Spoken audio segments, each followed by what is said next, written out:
Here we are, we arrived at Keilat Bet El, Merkaz Sfaradi in Queens. Beautiful place, Baruch Hashem. Mamash, a big Kiddush Hashem to have such a beautiful Beit Knesset, B'ezrat Hashem. Just like the Beit Knesset is beautiful, Torah inside tonight will be just as beautiful, B'ezrat Hashem. So we're going to go inside in a minute and I'll show you. Yeah, there's Sunny over here working. We got our tziyud, our equipment. We got our hosts over here. Shechem v'ashechel kechem. Kadosh Baruch Hu yivarech otchem b'kol mikol kol. Thank you for having us. Kadosh Baruch Hu yivarech otchem. Look at this beautiful place. Shtabach Shemo La'ad. I love Beit Knesset. They're so beautiful. Such a big Kiddush Hashem to have such a wonderful place. Look at this. Shtabach Shemo. It's fun. What a chair.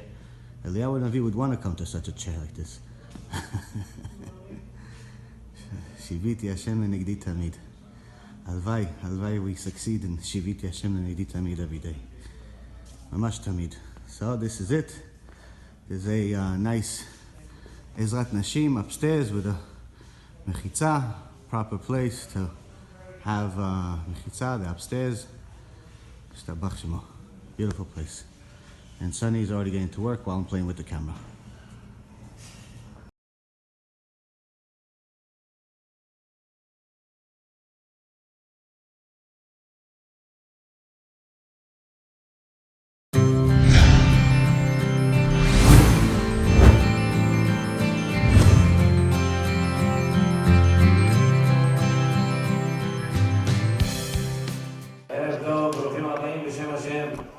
צריך את זה. זה מתוק ומנעים שווה לכם גם ביחד. ברוך השם מחי לחי. היום בבוקר ברית, מצווה, עוד ברית. ועכשיו על כולנו שיעור תורה, רבותיי. תורה is fire. אין כמו תורה. מעלת התורה, תורה מאוד important, זה תפילה. Everybody pray. אחרי, שמחה, רבית. בשיעור תורה, nobody ילד people, לצערנו חוץ מכם. Have no patience, you know. If the Rabbi make a little 5 minutes long, say, oh, Chazak Baruch, Amen, Amen, that's it. Okay, tonight, מוצאי יום שני בשבת קודש בסדר פרשת מטות 26 יום שם הוויה לחודש תמוז שנתי א' תשע"ט כאן בקהילה קדושה, קהילת בית אל, המרכז הספרדי, בית כנסת פרשמדו, שמחים לנו, זה great honor and pleasure for us. 3 important rabbis, all rabbi important, we cannot say this rabbi more important, it's less, only Hashem knows who is important or is not. ברוך השם, all of them תלמידי חכמים, לפי מה שנתנו לי את הרשימה, אני רוצה לקבל בברכת ברוכים הבאים, את כבוד הרב, ידידי וחברי, הרב יוסף מזרחי. I know Rabbi Mizrachi long time.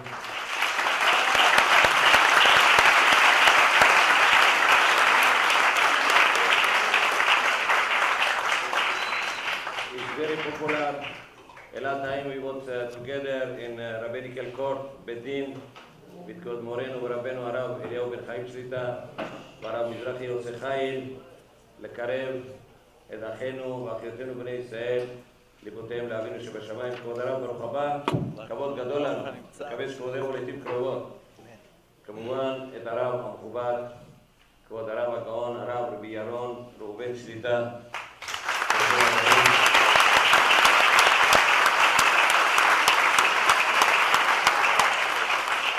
תשמעו עליהם בתפילה ולהתפלל בכל קצוות תבל, ותשמעו כן הוא. The Rabbi give me the list. I say, why you put your name the last? But because I not wait for his answer, because I know his last name Anava, Anava. Oxford, Prastoy. Very humble.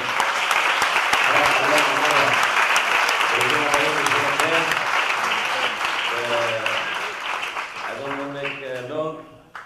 You know, I speak very well Hebrew, very well Bukharian, and Afghani, and Farsi, and a little more or less English. But this rabbi speak very well English. Now the lecture be in English. Why? Because I would tend to say, if you go to the country of the blind people, also you close one eye. You know, and today we live in America, you come from Bukhara, from Morocco, from Israel, you must try to speak English, that's it. Special for young generation. כבוד הרבנים בכבוד. Thank you very much, ברוכים הבאים.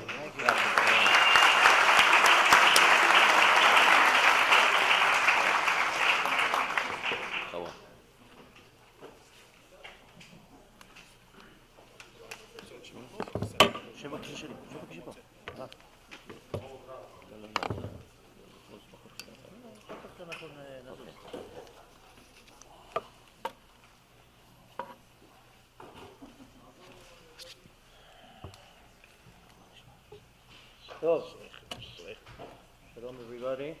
שלום, שלום. ערב טוב. Thank you all for coming. Thank you all for having us. כבוד הרב, that opens the shul always for us. And for all the people who organize, work so hard to make the event happen. Okay, like this. Good? Yeah. Oh. So first of all, I want to thank quickly first of all, Borei Olam, for even making this event happen. Later on, maybe will be time, I'll share with you what was involved to get this event happen. So Baruch Hashem, first of all, Shevach v'odaya l'Kadosh Baruch Hu, that He brought us here.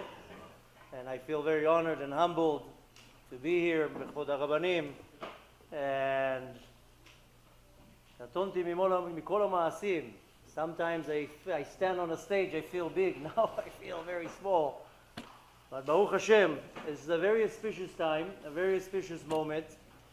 I want to start with a few words and then go to the lecture itself. First I want to welcome also כבוד הרבנים הרב יוסף מזרחי, הרב ירון ראובן, והרב של הבית כנסת, the Rabbi of the בית כנסת, נסירוב. Many people were involved to make this event happen. We're not going to start mentioning names because then we're going to have a lecture of names. We're going to very quickly, I want to just wish very personally a refuah shlema to a few people, to Shira Shoshana bat Tamara, ודוד בן נסריה, וחיה שרה בת מלכה, וישראל בן איסתם, and also Avraham ben Ralia Yakira, ורבקה תייר בת לאוניתה. And all Klal Israel that needs a refuah shlema, we're not going to mention names now, as Be'ezrat Hashem, anybody who needs refuah הנפש, refuah הגוף, לא שומעים? יורד. Anybody who needs refuah should have a refuah shlema, an immediate recovery. Also לעילוי נשמת דוד בן רינה בבחנוב. I believe today is the 30. 30 את היום? Yes. Today is the 30. Also Ari ben Miriam, Daniel Jaraboy ben Beracha, Aidan ben Violet Chaya, should all have aliyat neshama. And any other neshama, all the neshamot of Nishmot Israel should have aliyat neshama. We're going to talk today about Mashiach. The Navi says, "V'yakitzu v'yiralenu shochne afar, v'hem betocham." So any neshama that needs an aliyah should have an aliyah. And last but not least, a zivug for Elad ben Doris. To find a zivug agun, and all the people in the crowd in Klal Israel that needs a zivug should find their other half, the right zivug, and stand on the Torah for ma'asim tovim. And a general beracha for all Klal Israel, that all your wishes should be fulfilled in the best way possible, whether it's refuah, yirat shamayim, ahavat Hashem, healthy kids, chatuna, everything that you wish for yourself, b'zchut this unbelievable night, and we should all merit to not only receive our wishes, but also to merit the ultimate beracha that we see the coming of Mashiach with our own eyes. I quickly want to ask all of you, first of all, to turn off your phones. The world can wait an hour, or in this case, probably 6 hours. When they organized the event, there wasn't a question who goes first, who goes last. The question is who's going to speak the least. I said, listen, when I open my mouth, it usually closes at 4 in the morning because everybody's asleep. But yesterday I found out, I had 7 lectures yesterday. The last one ended at 4 in the morning, and I get a text message at 4 in the morning from Rav Yaron Reuven. It says, well, I'm not the only meshuga. There's another person awake now? So Baruch Hashem, Baruch Hashem. The problem is not who's going to speak, is when he's going to shut up. So I'm asking a personal request, please turn your phones off. But before you turn them off, I know this event, you're lucky to be here because there's probably another 50,000 people that are not lucky to be here and they're watching on the videos and on the phones. But please, if you can, we want to make an echo in the universe with this event. So take your phone real quick and share this event. Take a picture, send a link of the video. The video is broadcast on the Facebook pages of Rav Yosef Mizrachi and Rav Yaron Reuven. Go to your Facebook, take the link and share it. That not only a couple hundred people that are here will be zocheh, but rather that the whole world can listen to it. I know many, many people are up now in Eretz Israel, 3 in the morning, 4 in the morning. We've got text messages and emailing from New Zealand, from Australia, from anywhere. Somebody sent me a text that I don't even know how to pronounce the name of the country. So Baruch Hashem, share the event so all the world can benefit, and then turn your phone off. Now, we decided that now is the most appropriate time, since we are in the 3 weeks, to speak about the destruction of Beit HaMikdash. But we already know the Beit HaMikdash is destroyed. It's more appropriate to speak how we're building it. And while I was driving up today, and I was now a whole week in New Jersey for a tour of lectures, while I was driving up today, my daughter was telling me, what are you talking about tonight? I told her, I don't know. Whatever the Kadosh Baruch Hu wants to put in my mouth, that's what I'm going to say. I can tell you that the theme of the event is a topic by itself. We have a very severe problem in our generation of sinat chinam, baseless hate. We have many problems. But this is one of the big ones. I can talk now about all the problems on our generation, and then we'll speak bemet till Rosh Hashanah. But I want to focus today on a few things. And the first and most important is that we have sinat chinam that we can't even fathom. You know what it took to make this event? I think me and Rabbi Reuven were already talking on an event like this already for 2-3 years. Let's do an event together. You know, a few years ago, I tried to make an event, and the event theme was to get all the great Rabbanim from all walks of life on one stage. All of them, Sephardi, Ashkenazi, Litai, Chabad, Breslev, you name it, all on one stage. Why? You know, in Hebrew we say, Adag masriach me'arosh, the fish stinks from the head. If the head is separated, then the body is separated. But our main problem right now is that there's no achdut. There's no unity. For maybe 2 years, I was trying to organize an event that we have a stage with many, many Rabbanim. One stands with a shtraimel, one stands without the shtraimel, one's with the peot, and one without the peot, and one with a long coat, and one without the coat. Did you see flyers for that event? You didn't, right? Did you see the video? It was supposed to be broadcast. You know why you didn't see this event? Because every rabbi that we turn to, when you get it ready, call me. No, but we need you to help us. No, when it's done, call me. Well, then we got the most ignorant comments. Who's speaking there? Rabbi so-and-so. I'm not coming. Who's going to sit in the center? We don't know yet. I want to be in the center. I want to start. Is that rabbi there? No, I don't want to be on the same stage with him. We are so close to the coming of Mashiach that people don't even realize.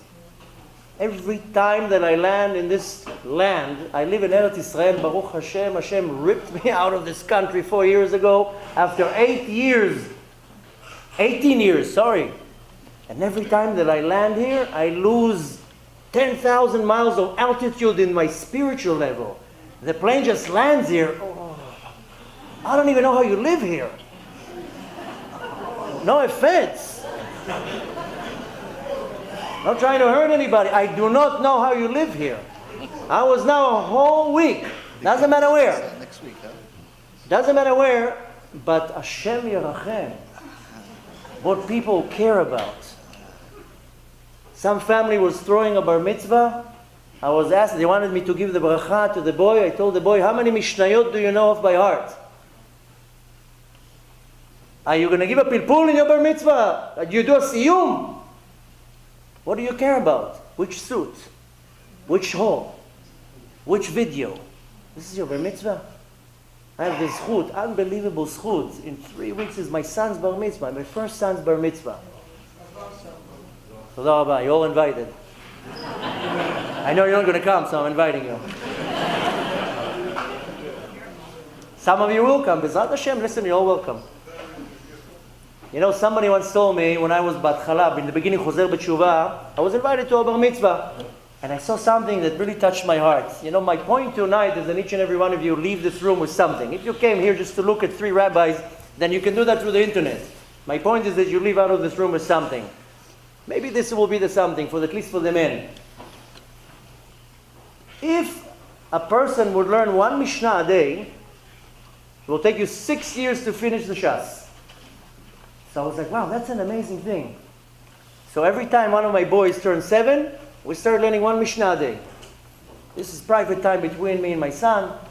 In 3 weeks, my son is doing a siyum on his bar mitzvah for the entire Shas. Wow.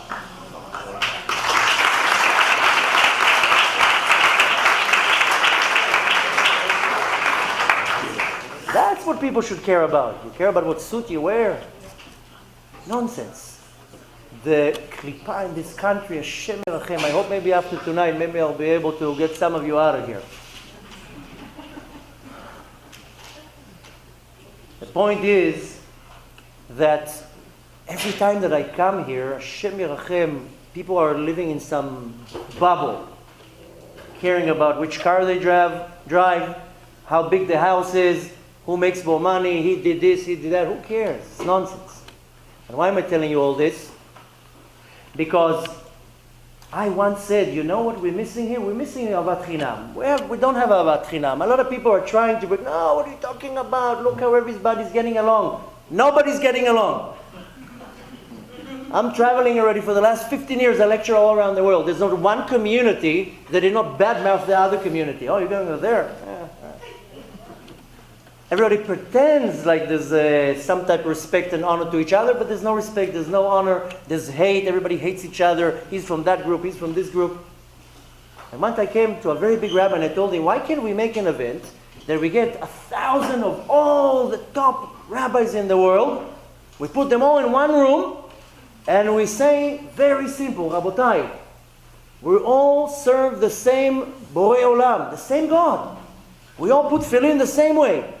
We all rush before Shabbat. We all do the same thing.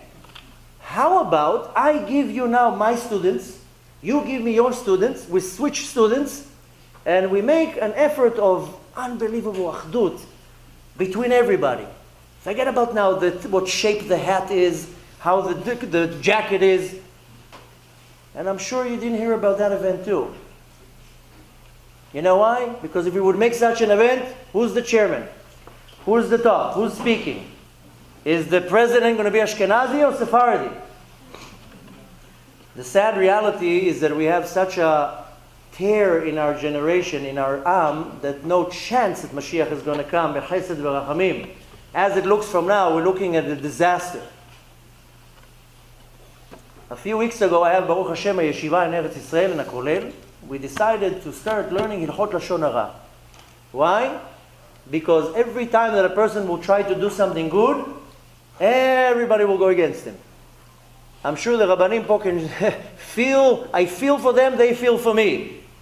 I feel like a target everywhere that I go. Why you say this, why you say that? Don't say this, don't say that. Why are you doing like this, why are you doing like that? So I decided to make a campaign, let's start teaching Hilchot Lashon Hara and everything that has to do with Lashon Hara, not just Hilchot Lashon Hara. So we made an introduction, and to my great surprise, I find a Gemara in Masechet Sanhedrin in the Yerushalmi that says, why was Beit HaMikdash HaRishon, the first Beit HaMikdash, destroyed? You all know. Every little kid knows. Gilui Arayot. We have a lot of that in our generation. Shpichut Damim. We have a lot of that in our generation too. And Avodah Zarah. And we're flooded with that in our generation. We might not bow to statues, but you bow to your phone that I asked you to turn off. You bow to your Mercedes. You bow to your job. You bow to everything. And you think that you're not. You are. That's why Beit HaMikdash HaRishon was destroyed. Since the sin was revealed, then the length of the exile was revealed. We leave Yerushalayim. We know the Navi says you're going to be exiled for 70 years. Sure enough, 67 years later, the whole story with Purim, 3 years after that, exactly 70 years, we go back to Yerushalayim. 420 years later, another Beit HaMikdash destroyed. Why? Because of Sinat Chinam. The Talmud says in the Yerushalmi that it's not Sinat Chinam, it's Lashon Hara. Lashon Hara, here again the phone. Lashon Hara. Somebody asked me not too long ago, you were in Shamayim, no? You made a little visit there? What is the worst sin? I said, listen, I can give you now 50 worst sins. There's no worse sins. All the sins are worse. All the sins are bad. What do you think I'm now going to minimize a sin for you? Some people, they have a distorted way of thinking. Some guy calls me. He tried maybe 2 months to get a phone call with me. Finally gets a phone call. Baruch Hashem, I dedicate 3 to 4 hours every day for phone calls. Short phone calls, questions, consulting. He gets a phone call. People wait, Baruch Hashem, I apologize now publicly. People tell me I sent you an email. Really? Yesterday I got 3,000 emails. You think I check emails? I don't check emails. I sent you a WhatsApp, you didn't answer me. What are you talking about? I have 40,000 people on my WhatsApp. You think I will answer you? Not that I'm some, king of the world. But Baruch Hashem, busy. Nevertheless, a person sends me, asks to talk to me, and he tells me, Kvod Harav, I have a question for you. Okay. What's the question? Can I do this and this? I tell him no. Are you sure? I told him, yes, you can do that. This is Avera. This is a sin from the Torah. Are you 100% sure? Listen, I think I know my material pretty good. I'm sure. You know what he tells me? You're the 8th rabbi that's telling me that.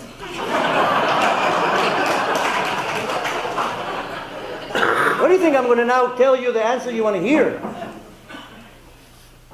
So, we have a lot of problems in our generation, but let's go back to what I was talking about. Masechet in the Yerushalmi, it says that the sin that caused the destruction of Beit HaMikdash is Lashon Hara. Now, I told you that a few weeks ago somebody told me, what is the worst sin? I told him all the sins are worse. All the sins are bad. Don't minimize any sin. Because then you're going to have favors to some of the sins, some of the things I'm going to do, some of the things I'm not going to do. Don't do any one of them. The Mishnah says, be very particular with any mitzvah. The easiest one to the hardest one. Why? Because you don't know what's the reward. So he tells me, okay, so what's the most important or powerful mitzvah? I says, everything is important. If you're going to minimize from the small ones, you're going to minimize from the big ones.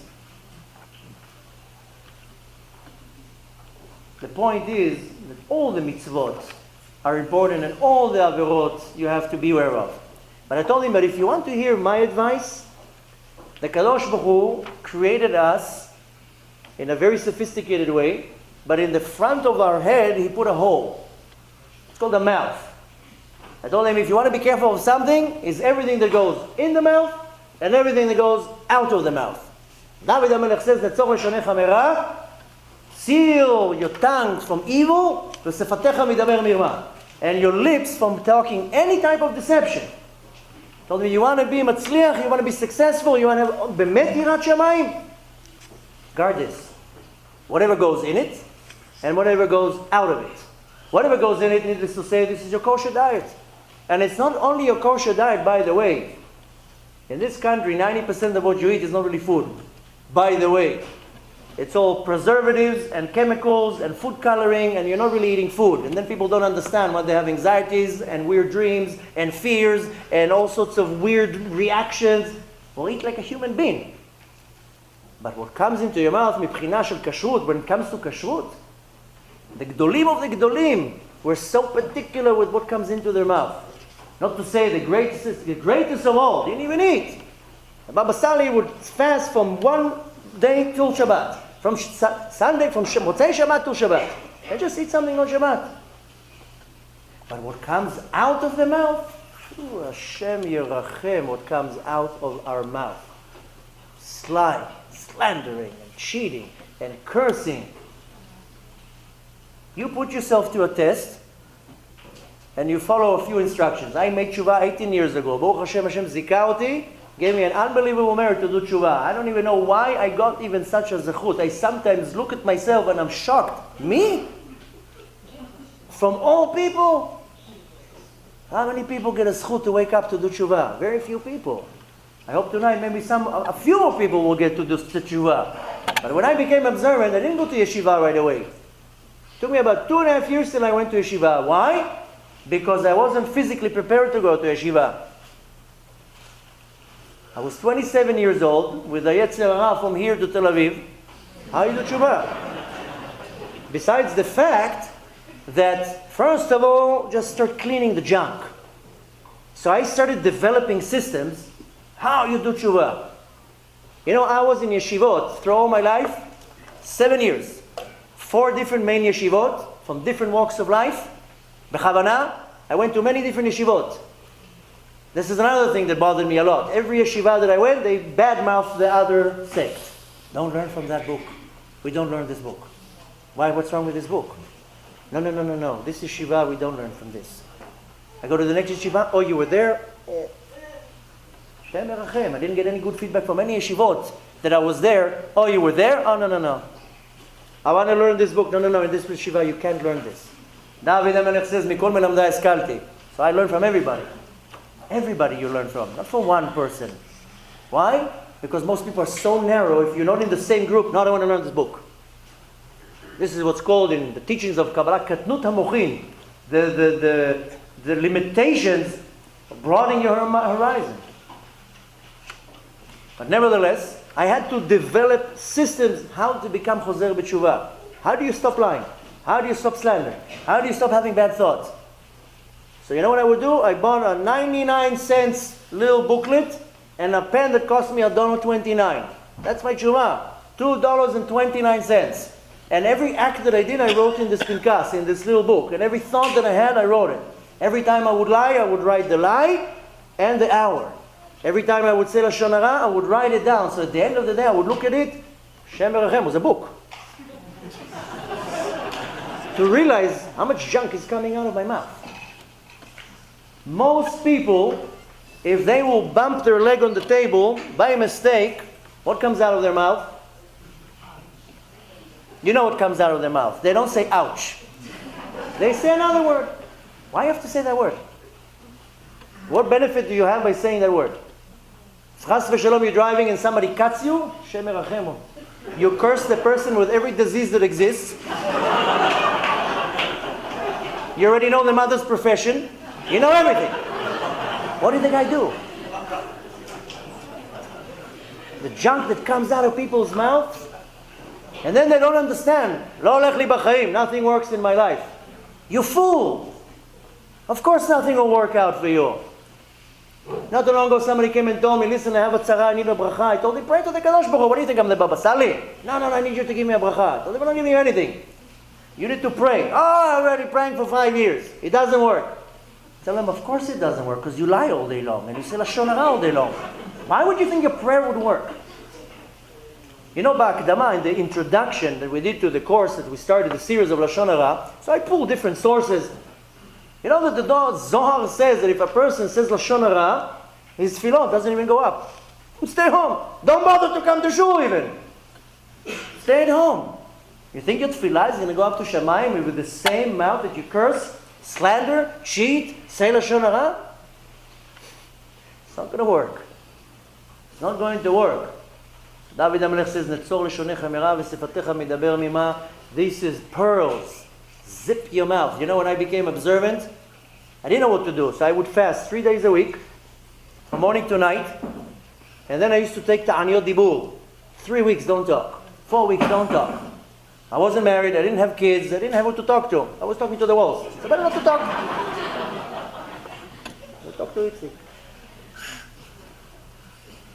You can't even imagine the spiritual cleansing when you guard this little hole. Hashem Erachem.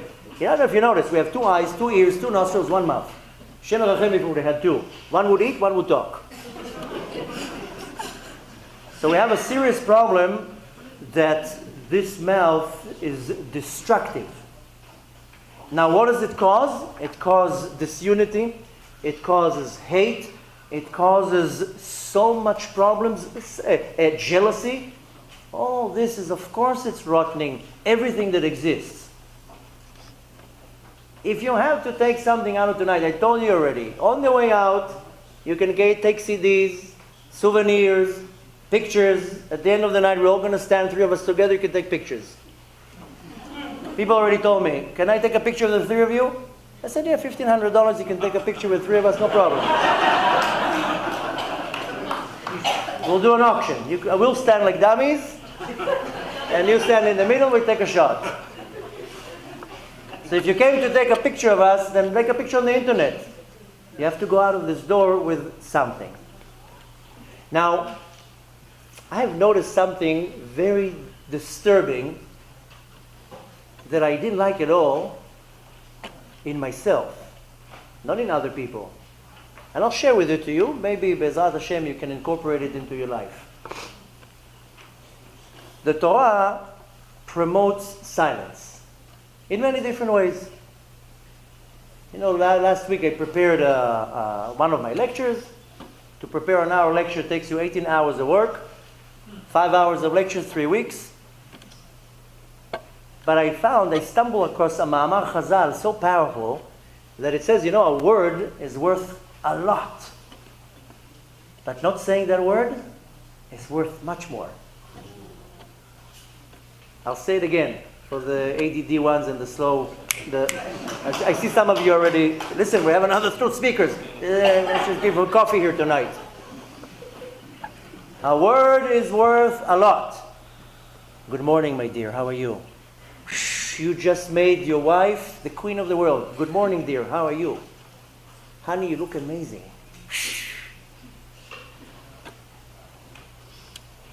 But not saying a certain word, ooh, that's worth much more. How many times do you want to say something and...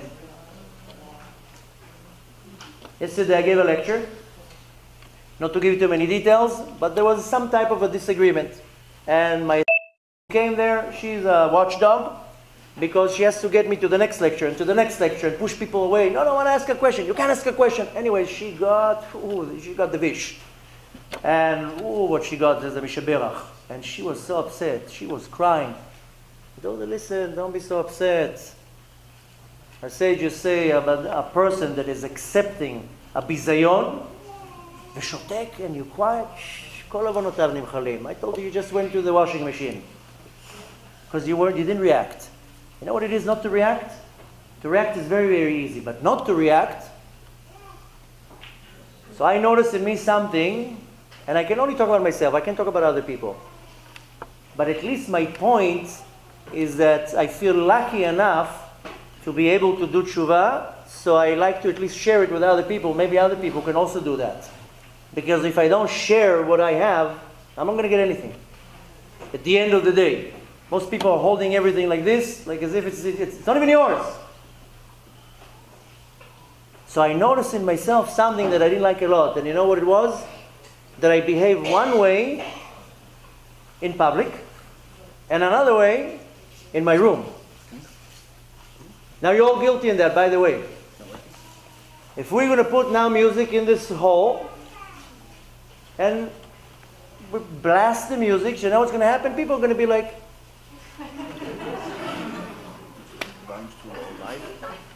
put the same song in your room when there's nobody in the room. Suddenly you start breakdown. You invent moves that even Michael Jackson can't even do. Next to other people, most people, they behave in the room one way, and next to other people a completely different way. Why can't you be real? Don't you know the Kadosh Baruch Hu is looking at you? Don't you know the Kadosh Baruch Hu is looking at you and He knows, and He's laughing and saying, who do you think you're fooling? You think you behave in a certain way, like a tzaddik, next to other people, but at home, Shem Erachem, how you behave at home. So I noticed it in myself, and I was like, how about I will start behaving in public how I behave in my room? Or better, how about I behave in my closed room, how I behave in public? Should I say it again for the ADD? No? Yeah? You got it? You get a sticker out of it. I hope you're taking notes. If not, you can see the rewind. The point is that to take some teaching how to make you better, make the world a better place, because the reality is, we want to talk about Beit HaMikdash and the destruction and Mashiach. The reality is that the situation is worse than what you even can imagine in regards to how, when, what the redemption is coming. It's an unbelievable miracle that we're all still existing here and we're still breathing and we're not under a mushroom cloud, or that the Kadosh Baruch Hu didn't destroy us already a long time ago. I don't want to say that because then Chas v'Shalom I will raise a prosecution against Israel, but I'm sometimes shocked how the Kadosh Baruch Hu doesn't get completely upset at us with what's going on in our nation. So our situation is much worse than you think, by the way. People think, oh, everything is okay. Life is good. Life is maybe good now. You think it's good till the storm will come. And the storm is, like I told you, it's a miracle that it didn't come yet. I'm shocked that we're still in exile and we're still not redeemed. We have some type of a zchut, we have some type of a merit. Some tzaddik is praying for us, for the entire Klal Israel, that we still have the opportunity every morning to do tshuva. Most people wake up in the morning, you know what they do the first thing? I check your phone. Say Modani to the Kadosh Baruch Hu. Take a minute to meditate on the greatness of the Kadosh Baruch Hu, that He even did a favor to you and brought you back to the world. Some people even sleep with their phone. Why do you sleep with the phone? What's your wife? Put the phone in the living room. Turn it off. Shem Erachem. The nonsense that... And most people... If you look at people's faces when they're... You know, I also have a phone. You see it everywhere? I don't carry it on me.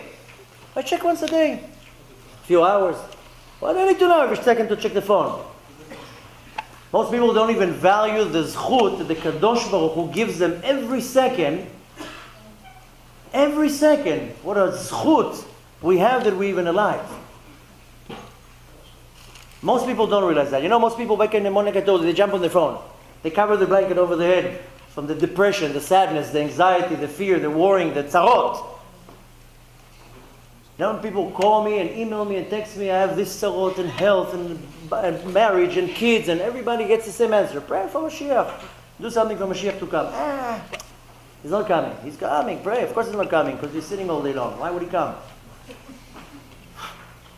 So the point we want to get from tonight, we have a very long night, but the point is how you leave the door. If you came in and you're leaving the doors the same way, then you wasted your time. You didn't come to Disneyland to watch Mickey Mouse and Donald Duck. You came here tonight, no, because I know some people, they just wanted to see the show. I want to see these three rabbis on one stage. If you came for that, then you missed the opportunity. It's all how you're going out of this door. So I hope you sit tight and listen. And I'm sure there's going to be much more encouraging words tonight that you can incorporate into your life. The situation as we speak right now is that we have a sword here and we don't even notice that. Melech HaMashiach already exists. He's here in the world. He's a human being that lives in Eretz Israel. I don't think he knows his Mashiach. Some Mekubalim say he knows who he is. Some Mekubalim says he doesn't know who he is. But if Mashiach has to come tonight, he has to be a human being. And at least 13 years of age. So must be this right now, a human being, Shomer Torah and Mitzvot, in Eretz Israel, ready to get the note. V'naha alav ruach Hashem, says the prophet. He gets the note. But as we speak right now, Am Israel has a sword here. And you're worried about your iPhone, if it's the XR or the XS or the XTIS or whatever it is, that's the nonsense. and we don't even notice that our life is in a disharmony. Be honest with yourself right now. You don't have to tell me. You don't have to tell anybody else. Be honest with yourself. Take a moment to be honest with yourself. Are you happy with your life? Most people have problems with parnasah. Most people have problems with briut, with health, with finding their other half. Their kids are not listening to them. Yirat shamayim, yetzer hara, from here to Hashem merachem. Everybody's dealing with something. Why? Because the Kadosh Baruch Hu is pushing everybody to a corner that you have to be pressed. Why? So you can pray for Mashiach to come. The sheker in the world is unbelievable, is almost unfathomable. It's almost even unacceptable. The sheker that you see all around, in everything. What's good is targeted as bad. What is bad gets all the kavod and all the honor and all the respect.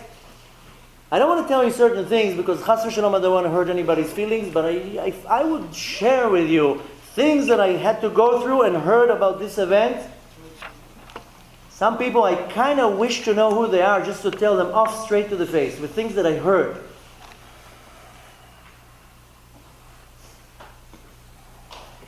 So if you're feeling that your life is on a verge of disaster, and I bet, be honest, don't look at me, no, everything's great. No, everything is not great, by the way. You can fool anybody you want. You don't fool me.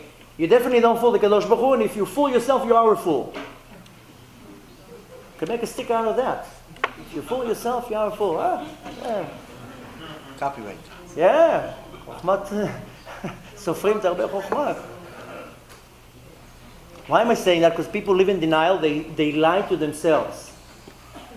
Lie to themselves. If they're in the world of Kedusha, then they lie to themselves. No, I can do that. On him I can say Lashon Hara. Here I can lie. Stealing from him. He's a thief too. People invent all sorts of rules. They don't have a real Rav that tells them what to do and not to do. If you tell them what to do, I don't like that, they go choose a different Rav. Like as if you're making shopping for a rabbi.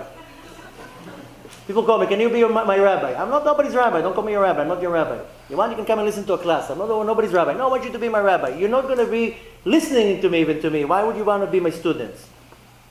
So you have to not lie to yourself about anything that happens in your life. And the main thing you cannot lie to yourself is that life is about of the verge of destruction. So again, you can be in denial and say, no, everything's fine. Now again, I'm not talking about a person that has a very good attitude, Hakol Letova, everything comes from the Kadosh Baruch Hu, Kol Man, the Rachman, the Avid, the Tav Avid, everything that Hashem does is good. Okay, listen, everything, we all have to go through Nisyonot. But the reality is that everybody has a rope around their throat, in one way or another. They just don't share it with other people. Last year I was in some community, a very wealthy community. At least it seems like a wealthy community. And for some reason, I look like the Kotel HaMaravi. Everybody comes and whispers to me. They put notes in my jacket. Unfortunately, it's not checks. It's just notes. Can you pray for Moshe ben Chaim? I always tell my wife, do I look like a stone to you? Everybody comes to talk to me like as if I'm the Kotel HaMaravi. Everybody tells me all the problems. This community, I was there for 3 days. Everybody came and told me, listen, my house is in foreclosure. I didn't pay the house already for 3 years. The banks, credit cards, I don't know what to do. But don't tell anybody. And the next one, and the next one, and the next one. Everybody's the same thing. But outside, beautiful Mercedes, beautiful houses, the most fancy watches, and I'm not making fun of anybody. I'm trying to make a point. The point is that everybody's life is shattered beneath their legs, but they're pretending that everything's okay, so everybody else can say, no, life is smooth, everything's okay. So you have to wake up and to realize nothing is okay, and everybody's suffering with something. The Kadosh Baruch Hu chose every person has at least 5 problems in their life. And if you disagree with me, you're in denial. You can disagree with me as much as you want. I don't get offended. But if you disagree with me, you're in denial. Everybody has problems. I told you already, I'm not going to repeat it. Parnasah, Yirat Shamayim, Zugiyut, marriage, finding your other half. Oh, Hashem merachem. The only solution is Mashiach ben David. Now, what do? To talk is very cheap. Our sages say, Ma'aseh hu ha'ikar. Now, we can't do things in a global level. There are a lot of people who are trying. The Yetzer Hara is very, very strong. Just to get you in this room, I think it took about 5,000 text messages 150 hours of going backwards and forth just to make a little event. What do we want to do? Teach some Torah. What did we ask? If you now will make now an event of some nonsense, you'll have 50,000 people in one room. That is where I realized, look at that. The Yetzer Hara, the Samech Mem, is after one thing. Machloket, a disagreement. He doesn't care if you sin. By the way, the Yetzer Hara is not here to make you sin. He says you're going to sin regardless. With or without me, you're going to sin. The Yetzer Hara, that's not his agenda. He knows you're going to sin on autopilot. His agenda is to make a machloket. This is called mecharcher riv. That he wants to make a disagreement with two people, that they don't get along. A religious and a secular, Ashkenazi and Sephardi, it doesn't matter, it's all nonsense. But the fact is, you also make an analogy in your life and you'll see how many machlokot you have in your life, how many disagreements you have in your life, and then you ask yourself, a few are the cause. No, I'm a symbol of perfection. I'm the problem, he's the problem. Your Yetzer Hara is always going to tell you that he's the problem. Most people, they wake up in the morning, their eyes are like this, they look in the mirror, wow. Hashem, what you did here? It's unbelievable. The ego that some people have. So when you question yourself if you are the cause of the problem in a disagreement, me? Ma pitom? Me? I didn't do anything. His fault.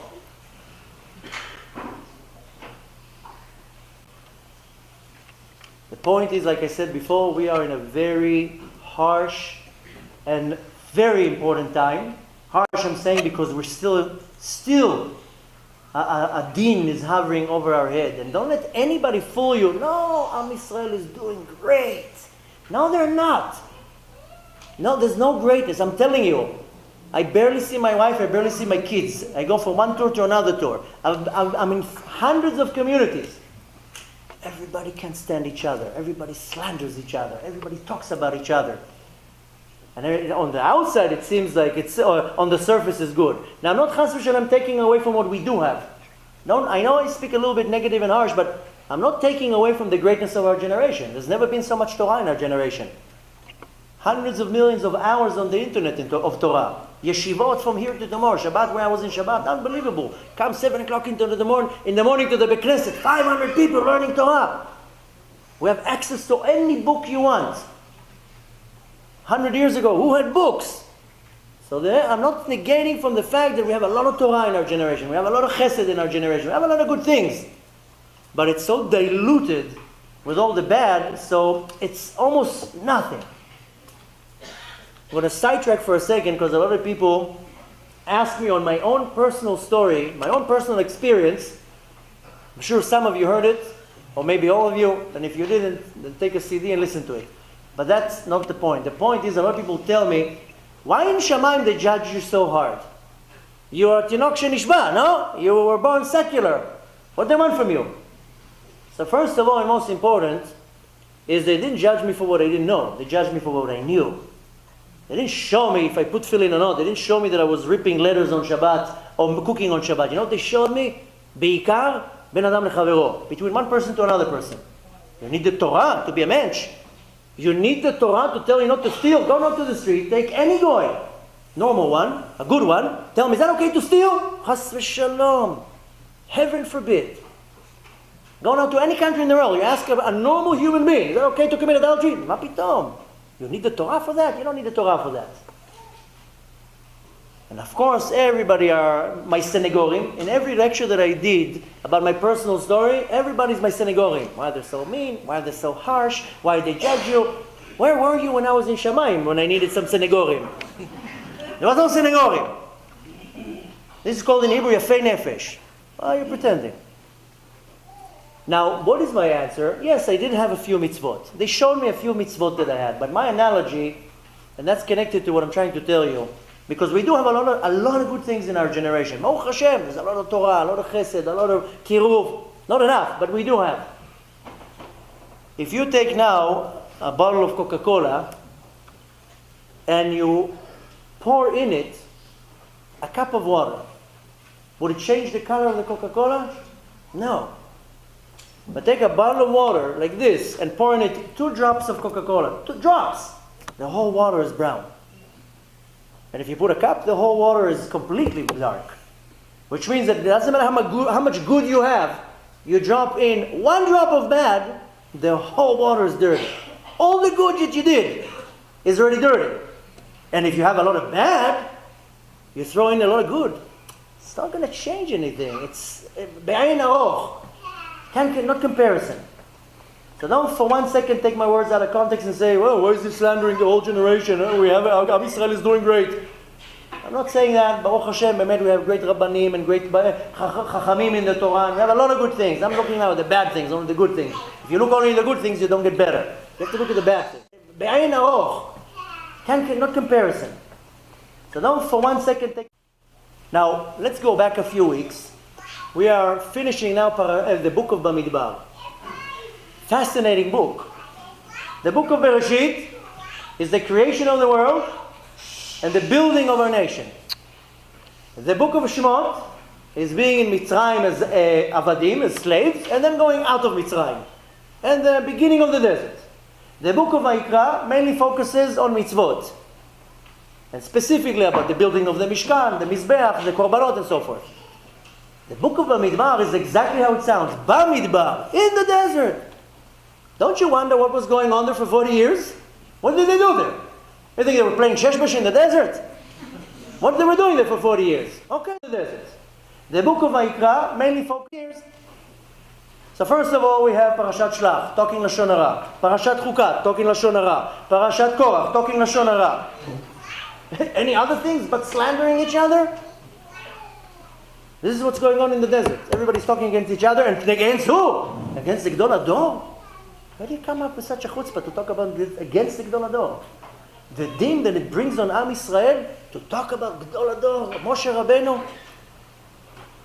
And you think anything changed in our generation? We are exactly a replica of 3,300 years ago. By the way, 80% of the nation did not leave Mitzrayim. You know why? Moshe Rabbeinu came all excited. Chevre, we're going out. Higia zman geulatechem. I came to take you out. Where are we going? We're going to the desert. 80% asked the same question. Is there Wi-Fi in the desert? Is there Wi-Fi in the desert? No. Not coming. How am I going to check my messages? Yeah, I mean, you're laughing. You should cry. 80% was left behind. Why? Because they were stuck in their Mitzrayim. Mitzrayim is not a country, by the way. Mitzrayim is a state of mind. The Ari HaKadosh explains Mitzrayim comes from the word Meitzar. Meitzar is a limit. In our generation, they call it in a different name. It's just a very sensitive name, and people get very upset when you tell them that. Meitzar means an addiction. Everybody's addicted to something, by the way. I'm not talking right now heroin, crack, alcohol, gambling. I'm not talking about that. That's Hashem Yerachem, what's going on in our generation. But people are addicted to food, to clothes, to Facebook, to their phone, to I don't know what. And I'm not blaming anybody, and I'm not chas v'shalom making a joke on everybody. But the whole point of Yetziat Mitzrayim is that I go out of my limitation. Out of the state that limits me. And you know what's the worst Mitzrayim that everybody has? Judgmental. Jealousy. Slandering. That's a Mitzrayim, by the way. That's a Mitzrayim. You know how judgmental you are? This Shabbat I was somewhere. There was a big Shabbaton and there was a lot of events. Back-to-back classes. One class I come. It was me, a few other people. And then you see a couple coming in. Somebody says, who are these? They're not from the community. What does somebody says? Ay, look at that. They drove on Shabbat. That couple slept over in somebody's house. Why you judge them? They got so offended, they didn't come to the class. Why you judge them? How you know they drove on Shabbat? And you know, because of you, they didn't come to the class. We're so judgmental. By the way, that's an addiction too. Everything that limits you, that's an addiction. And again, another state of denial. Most people say, I'm addicted. Yeah, let's see you put your phone down for 3 days. Give me your phone for 3 days. I'm here till Monday. Give me the phone. I'll give it back to you in the last lecture on Monday. Let's see you survive without your phone. But why am I saying all that? Because people who are numb or sleeping, you can call it denial too, they don't understand in what state they are. So they need a slap to their face to wake up, to understand it. Whoa, what was going on? Well, you are sleeping, my friend. You're in denial. So 3,300 years, nothing changed. We are still in Mitzrayim. Don't be from those 80% that stays behind, because the Geulah is coming any minute. And doesn't mean that everybody's going to be on board. I know there's beautiful slogans, Kol Yisrael, Yesh Lahem Chelek Le'olam Haba. These are good for stickers, by the way. Read the rest of the pasuk, by the way. You know, there's a famous story with the Chafetz Chaim. Somebody came to him and told him, Kvod Harav, I just read a Mishnah that says, Kol Yisrael Yesh Lahem Chelek Le'olam Haba. Why should I do anything? I have a Chelek Le'olam Haba, no? I sit here and play all day long, and I'll get to Olam Haba. What does he answer him? He tells him a story. There was once a person who was very, very wealthy, and he had a lot of textile company and plants, and it's a real story. And all over Russia, that was his business, multi-millionaire. Now his thing was that he would give a job to any family member. You're a family member, you get a job. Okay. One time he goes to visit some of the plants. You know, the CEO comes with all the entourage. He walks into the plant. He doesn't know anybody. He doesn't know his workers.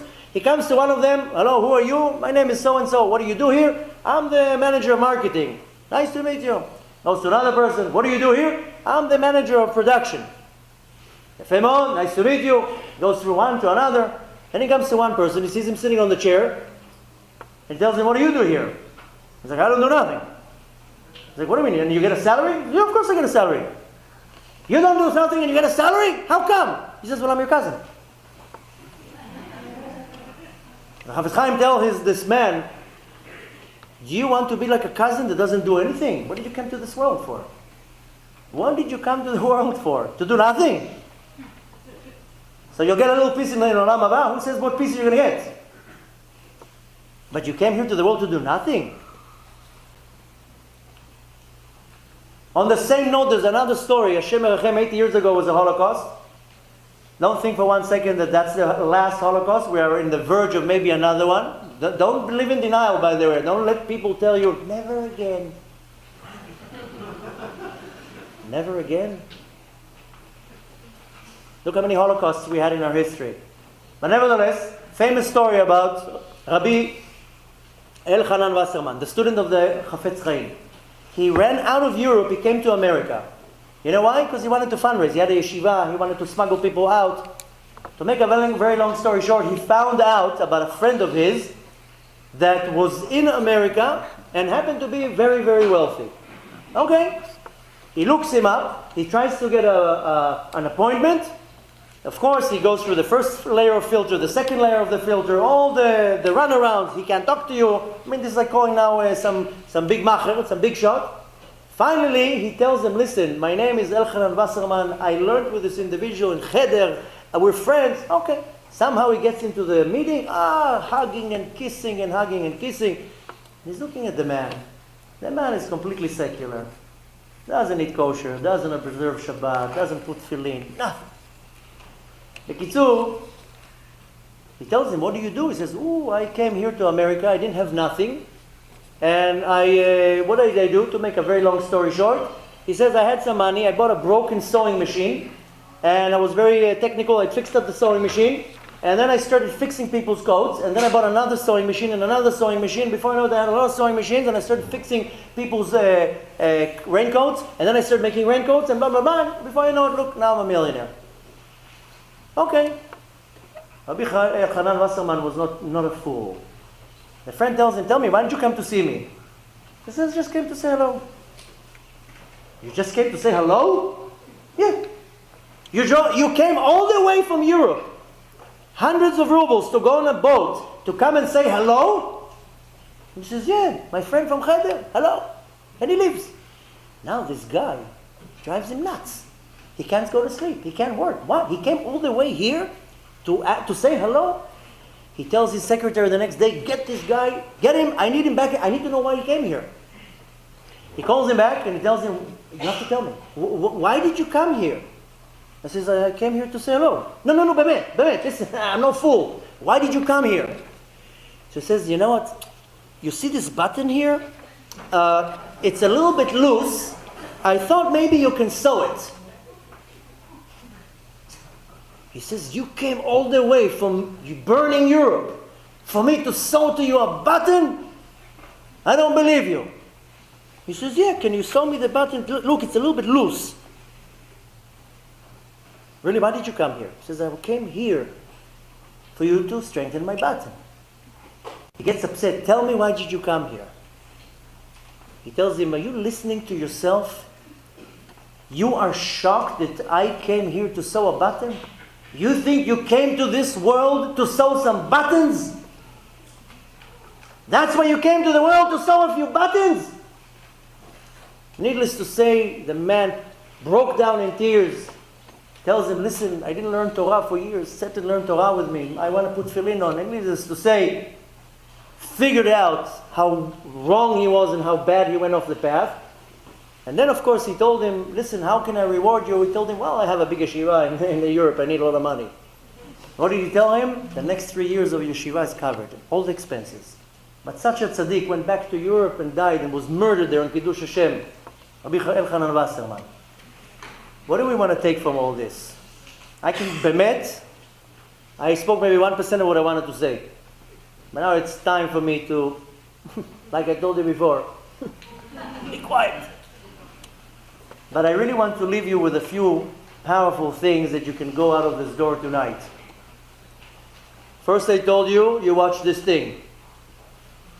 Second of all, I told you, watch how you behave on the street and how you behave in your home. Don't be a fool. Don't be a hypocrite. Don't pretend. The way you behave in the street, behave like this in your room. Have the Yirat Shamayim, that the same way that people around you looking at you, and you're standing all nice and you're praying like a... Let's see how you pray when you're by yourself, if you even pray. Don't be a hypocrite and don't behave in the street one way and in the room another way. But the most important thing, we have to understand that we, as a klal, can make a huge noise. If you have one person screaming, you can hear. You have 1,000 people screaming, you can hear. So everybody has to scream in their way. Am Israel is standing in front of Kelaya, in front of a Holocaust. I'm not joking. That's the reality. We need to scream. We need to scream to the Kadosh Baruch Hu to save us, to send the Geulah. You scream with Ahavat Hashem, you scream with Yirat Shamayim, you scream with learning Torah, you scream with spreading Torah. It says in Masechet Sanhedrin, if you want to know about what's going on, we're in the verge of a war. This war is called Gog uMagog. I wanted to talk about that, but there's really no time. You know, you don't feel that maybe here. I live 30 kilometers from the border. Every day the jets are flying. Every day, you know, we feel sometimes the ground shaking. You don't feel it here. But don't discount for 1 second that this country is not on the target. This country is not safe. Don't think that people say, oh, that's Israel, it's so dangerous there. No, it's not. The Meraglim that spoke Lashon Hara about Eretz Israel, up until today, Kadosh Baruch Hu didn't forgive them. Kadosh Baruch Hu forgave for the golden calf, for Chet HaEgel. Kadosh Baruch Hu forgave for many other things. There's one sin that up until today we never got forgiveness for. And that's Chet HaMeraglim. Hashem says, you talk Lashon Hara about my land? I'll never forgive you. So don't dare to talk Lashon Hara about Eretz Israel. It's dangerous there. No, it's not. Safer there than here. But I live next to the border. And I'm not exaggerating. Sometimes twice a day we see the jets flying. What's going on now in Syria? Exactly like all the prophecies. Famous prophecy of Rabbi Shimon Bar Yochai. This can be found in a book called Otzar Midrashim, page 555. He says, Hine lecha what? Here's for you a sign. When you want to know when the Ben David Magia, the son of David, Mashiach is coming. When is he coming? When there's going to be a war, Samuch LeYerushalayim. There's going to be a war next to Yerushalayim. And when the ruler of Damascus will fall down, will come Mashiach ben David, Goel Israel, the Redeemer of the Jews. Damascus. That sounds pretty familiar. I mean, in English it says Damascus. Damascus. Now interestingly, he says his name of the ruler of Damascus, Yaron Mizrachi. Yaron Mizrachi. I know you're Rabbi Yosef Mizrachi. I don't know, Yaron Mizrachi. Make a quick calculation of the gematria of Yaron Mizrachi, 571. Don't pull your calculators out. Who's the ruler of Syria of Damascus? Bashar Assad. The same numerical value of 571. Same gematria. Yaron Mizrachi and Bashar al-Assad. When Assad is going to fall very soon, that's when the Redeemer is going to come. But don't think for 1 second we're not in the middle of the war. The war is happening as we speak. And don't think there's no nuclear submarines in front of the coast of Los Angeles and New York. Don't think for 1 second that you're here under some umbrella of Donald Trump. It's an unbelievable miracle even that we're even here and he won. I don't know how the other one, somehow, I'm shocked with what I see. I'm sure some of you attended my lecture 3 years ago and I told people, run away from here. This Nazi, this Meshuggah, the president, is going to turn this whole place upside down. Unbelievable miracle. I don't even know how, what zchut we had, somehow. And I don't want to get into politics, and don't think I'm a Trump supporter. Now people are saying, I support Trump. Nothing to do with, I'm not supporting, I support the Kadosh Baruch Hu. I don't support any politician. Trump is a puppet. But at least he's a good puppet, at least so far. Till he will get his janana. I don't know how you translate janana in English. He loses, the screws will go loose. The point is that we are in the verge, we're in the middle of Gog and Magog.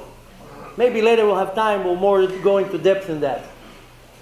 But I'm just going to finish with one thing. It says in Masechet Sanhedrin, it talks about Gog and Magog, page 87, 88, 89. A person that wants to be saved from Gog and Magog. And don't think that Gog and Magog is just nuclear bombs. By the way, Gog and Magog is the junk that's going on in your mind. The thoughts that you have all day long.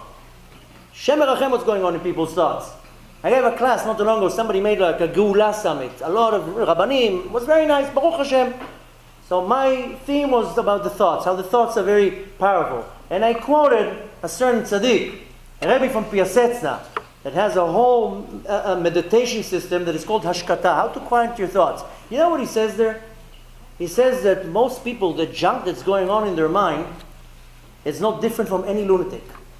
The only difference between us and lunatics is that lunatics do what they think. You don't do what you think. It stays here. What you want to do to that person, what you want to say to that person.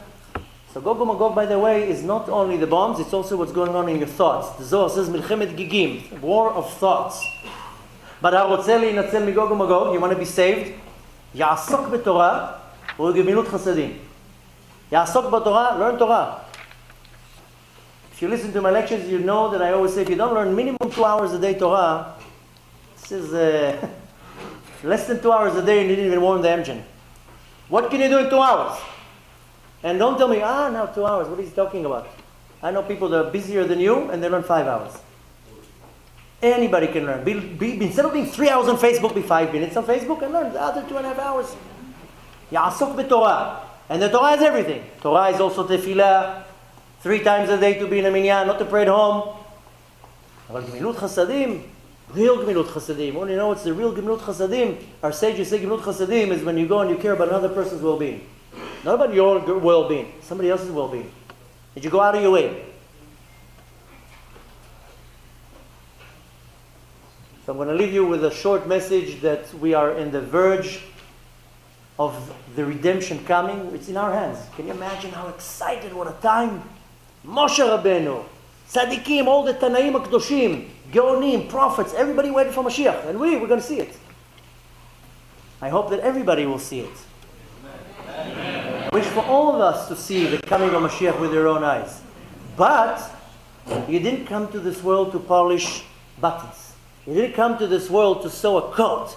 You came to this world to change the world, to learn Torah, to spread Torah, and to do Gemilut Chasadim Amitit, real Gemilut Chasadim. And there's so much opportunities. You don't have to do it by yourself. You have money, you give your money. You have time, you give your time. You have a profession, give your profession. You have a couch, give it to somebody who needs to rest. It doesn't matter how you do it. If you cannot conclude the day with 5 acts of kindness, don't go to sleep. With me by 2 o'clock in the afternoon, if I can't count 10, 15 acts of chasadim, Whoa, what's going on? It's the middle of the day. I didn't do enough chasadim. So we have an unbelievable opportunity. I do believe that this night is very, very powerful, not because the message, because of the fact that there's a lot of people together. And that's our secret, achdut, the unity. It doesn't matter how I dress, which rabbi I follow, how do I pronounce my words, do I say oh or oi, doesn't matter. Respect me, love me, accept me for being a good Yireh Shamayim Jew.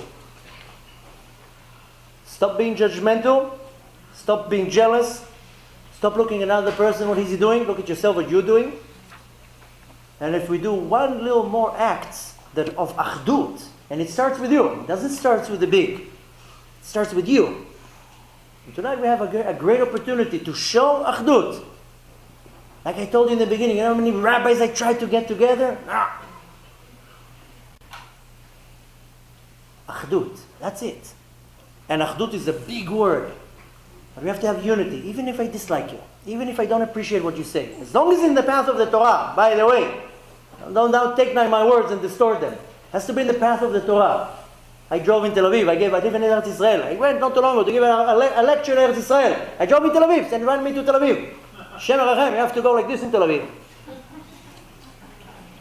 And then I see this stupid flag. Excuse me that I'm using this language. It just gets me upset to even think about it. This colorful flag.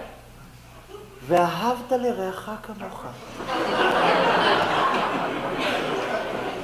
Are you kidding me? Sorry, you're laughing. I'm crying when I see that. ואהבת לרעך כמוך, you chutzpan. And North Tel Aviv is ואהבת לרעך כמוך.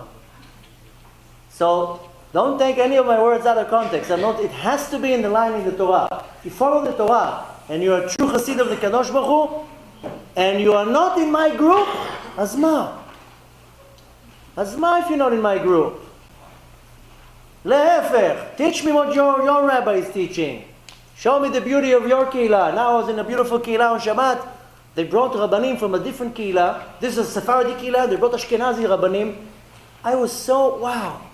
Look at this beautiful achdut. Everybody respecting each other. So you come from a Eastern European descent, and you come from Iraq. מה זה משנה?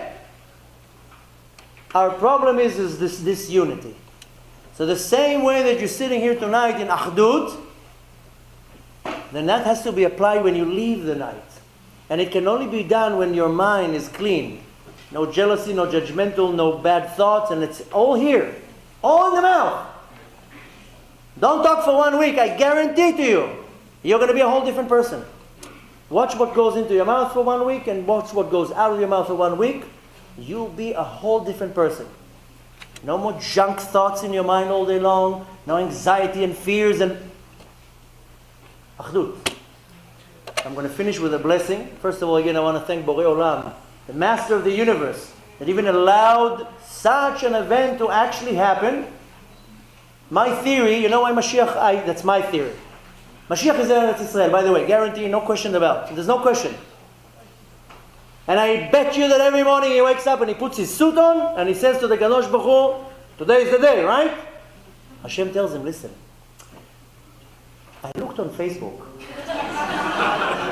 and I saw that there's about 1,000 lectures going to be tonight. You know how many people will be inspired tonight to do tshuva? Maybe if you wait 1 day, then we'll have another 1,000 Baalei tshuva. So Mashiach says, okay, no, yalla, kibalta, you got. But at some point, he's going to run out of patience. So don't waste your time. Your time is valuable. Your thoughts are valuable. Your speech is valuable. Your actions are valuable. Don't discount what you do. Don't discount the negative things that you do. Make a huge change. Because if we don't make a change, Shem Erachem, what we're looking at. Look at history. Just look at history. So I hope you're going to leave this door tonight with a change of mind, a change of heart, a change of attitude, that you can say, I can be the one that will change something in this world. And you start with your mouth. And that will affect everything. So I'm going to use this mouth to give you a beracha, that we should all be successful in everything that you do, that your task in this world will be clear to you. Amen. That you'll be able to reach to your ultimate tikkun. That you'll be the one that Mashiach comes and shakes his hand for the men. And no amen, for the men. Now somebody sent me a video, some cuckoo woman that is announcing to the world, I am the Mashiach. Lady, I know you're shocked. Of course I'm shocked from the stupidity. I said men, not amen. But you want to be the one that Melech HaMashiach tells you, Toda Rabba. Toda Rabba. Toda Rabba that you went out of your comfort zone to make me come faster. So you be the one. So tonight you're going to leave this night, Be'ezrat Hashem, with a change in your mind, a change in your heart. I can tell you already that the force that is trying to lighten up the world, the force of Torah and Kiruv, is fighting the powers of impurity with their teeth. We can't do it by ourselves, by the way. People thank me. Don't thank me. I just stand here. My leg hurts me, but I'm standing here. Thank my wife, first of all, and then thank the people behind me that is pushing the system. Because without the people behind me pushing the system, nothing works. So you have an opportunity not just to go like this. I can tell you so many jokes. We didn't come here for jokes. We came here for actions. So team up. Bechavana. We have here such a powerful combination. Then join us. Join the support. Join the effort. I'm telling you, we can change the world. The Rabbi Shimon Bar Yochai says we only need a small group. Knishta Hada. One group. And we can change the world. So I wish you again great success in everything that you do. Don't discount the fact that you are here. Don't think that you're here because you saw a flyer or you got an invitation in WhatsApp. Because the Kadosh Baruch Hu invited you to come here. A personal invitation. You know how many people wanted to come and couldn't come? And I bet you that half of them are watching now the Seret, the movie, and saying, I wish I could be there. You were invited here personally. So you come out of this room different. And if you didn't, you wasted a chair. We could have given the chair to somebody else. So make a change. Make a change in your life. Make a change in everybody's life. Make a change in the status of Am Yisrael. And help bring the redemption. Hashem should bless you.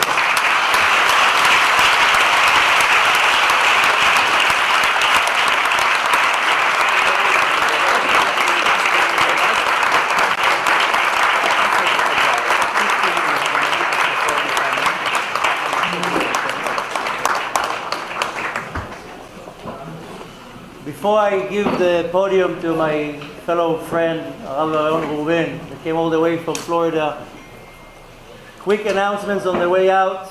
I didn't quite see, but I can guarantee to you that there are beautiful tables with all of our tables with CDs, with books, with pamphlets, with whatever you want. Take as much as you can. I came here with 18,000 CDs. My poor back, carrying everything with it. I bring them from Eretz Yisrael. So my money goes to Eretz Yisrael. Take the CDs, they're all for free. I'm sure that all the CDs are free. Participate in everything that we do. We're going to have here a Shabbaton on Shabbat if you want to join us. There's going to be lectures throughout the week. I think, are you staying here? No, just till today. So Be'ezrat Hashem, I'm here till Monday. There's many more lectures. You can look it online. There's going to be here a Shabbaton for Shabbat. We're going to have lectures and a meal and everything. And Be'ezrat Hashem, take all this, the videos from here, share it, spread it with your friends. And Be'ezrat Hashem, let's stir the world. Toda Rabba, everybody.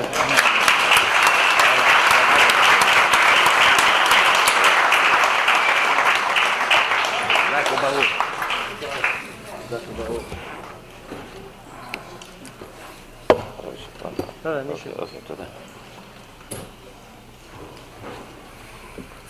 בכבוד. פשוט תדבר קצר. בכבוד.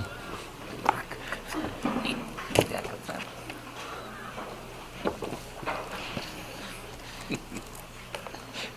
much taller than me. בשם השם נעשה ונצליח. First of all, ברשות הרבנים, the event really was 2-3 years in the making, and 2-3 years in the making. Lots going on, lots of moving parts. Baruch Hashem, HaKadosh Baruch Hu, He gives you everything when you need it, not necessarily when you want it. So apparently we need it today. Why do we need it today? So Rabbi Anava said the idea behind the theme behind everything, he thought maybe unity. So, as he said, unity in Hebrew is achdut. Achdut, oneness. We have to be united. United to bring Mashiach, united to overcome our obstacles, and so on and so forth. Now, people always ask, how come Mashiach didn't come? Well, first of all, one sign that he's Jewish is that he's late 2,000 years. But more importantly, Chazal tell us that the Mashiach doesn't want to come for a generation of Burim v'amei aratzot. He does not want to come to a generation of ignorant people who do not know Ratzon Hashem. Now, why ignorant? Because if you notice, most people know the word unity. Most people know, they've heard the word unity somewhere. Most people have heard the pasuk you read on Shabbat, Kol Yisrael yesh lehem chelek le'olam haba. Most people have heard this. How many people could actually define either one? Very few. Kol Yisrael yesh lehem chelek le'olam haba was said by the prophet. But then it says, V'amech kulam tzadikim. But then it says that, who has the share of the world to come? The tzadikim. You have to read the rest of the pasuk. That's the trick. The trick is to entice you to read the rest. Achdut is a wonderful thing you can make a bumper sticker on. The key, the trick is to understand what it means.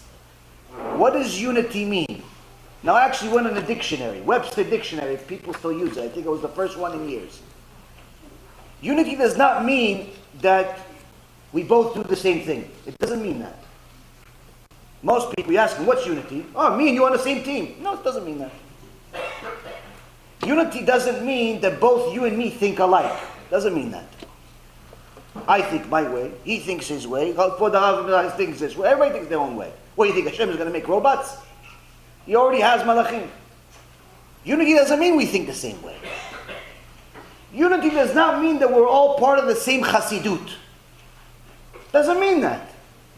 Unity does not mean that we're all part of the same keilah.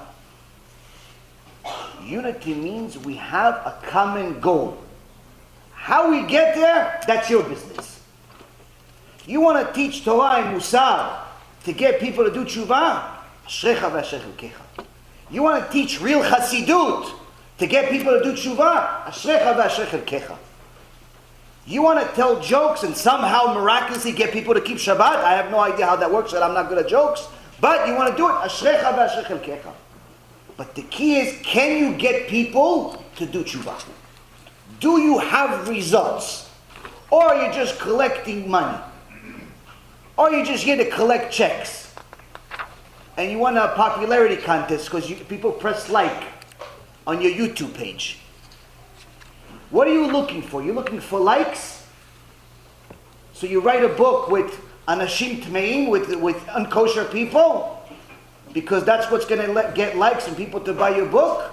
Or are you actually getting results? Achdut means that we all are supposed to align our own actions to have that common goal, which is to get Am Yisrael to finally do tshuva.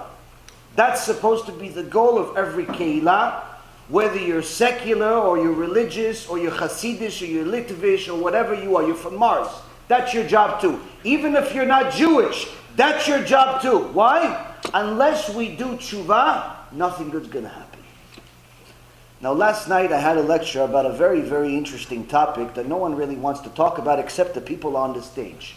It's called Pgam Brit.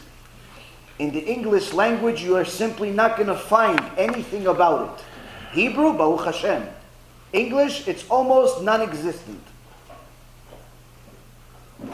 But according to the Shulchan Aruch, it's the worst sin in the Torah. So how can it be that an entire generation of Jewish people does not know about something that the Shulchan Aruch, Rabbi Yosef Karo, says this is the worst of the worst. I have avrechim. Avrechim went to Kollel, in Kollel, 5, 10, 15 years. Just discovered Pgam Brit from my lecture on YouTube. Rabbis of Keilot, they have 500 people coming to them every week.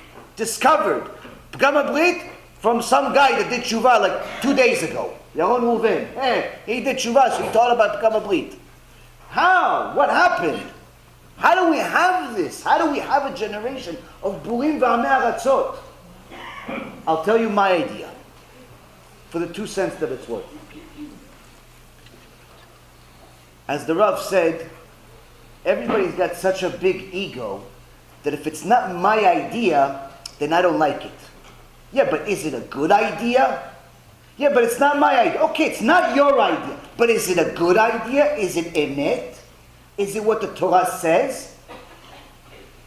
Yeah, it says it's in the Torah that this is not good, but maybe it's too hard for people. Well, don't you think Hashem knew that? When he wrote the Torah and he said, this is mitzvah, this is averah, did he took it in cheshbon that, somebody's going to have a car one day and he wants to drive on Shabbat? Or he just made that rule just because Moshe Rabbeinu didn't have a car? HaKadosh Baruch Hu knew everything from day one. The problem is that our ego sometimes is so big that we forget what's the point of what we're doing. Now, all of us know the first part of this pasuk. Parashat Ekev says, "Ve'achalta ve'savata ve'ubirachta et Adonai Elohecha al haaretz hatova asher natan la." Everybody knows this pasuk. This is one of the sources for Birkat HaMazon. Everybody knows this pasuk. Very few knew the second half. But I'll tell you. Free. Yishamer lecha pen tishkach et Adonai Elohecha lebelti shemo mitzvotav u'mitzpatav v'chukav asher anochi metzavecha. Translation. HaKadosh Baruch Hu says to us, you will eat and you will be satisfied and bless Hashem your God for the good land that He gave you. That's the first half. Everybody knows. That's the source of what we know. That's a mitzvah from the Torah to do Birkat HaMazon. But the second half it says, take care lest you forget Hashem your God by not observing His commandments, His ordinances, His decrees, which I command you today. Now let me ask you guys a question. I'm having a little bit of an issue here. Who's Hashem? Who's He talking to? Is He talking to the atheist that came to my lecture yesterday and tried to debate me? Is he talking to the Christians that believe some moron died 2,000 years ago and therefore that made him God? Is He talking to, what, the people that have the gay flags all over the world and are doing a big chilul Hashem? Who is He talking to? He's talking to us. He's talking to the people that are trying to be Shomrei Torah and Mitzvot. He's talking to the religious people, or at least the ones that are trying to be.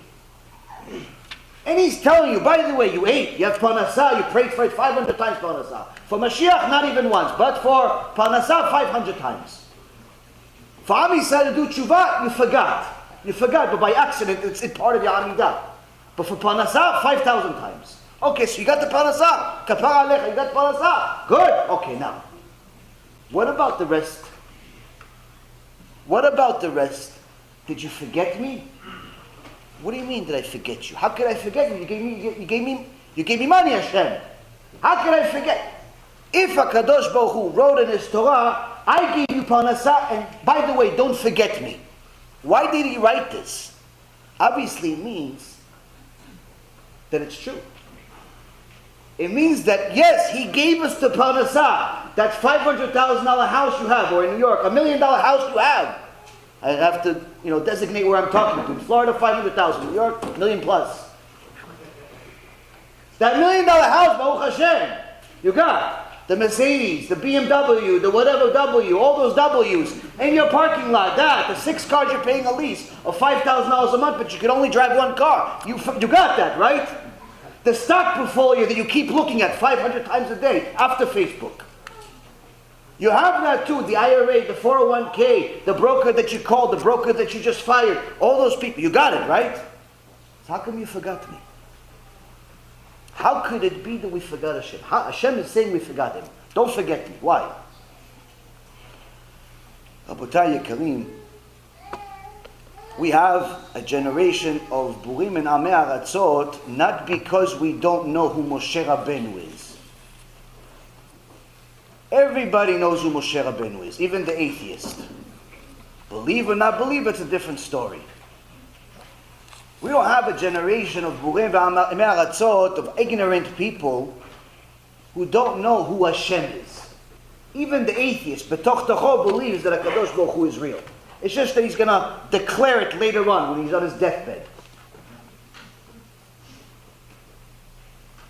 It's not that we don't know Torah. It's that we don't know how to use it.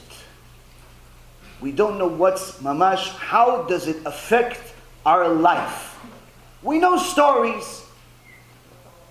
We know different things in mitzvot. Why? We're not really so sure.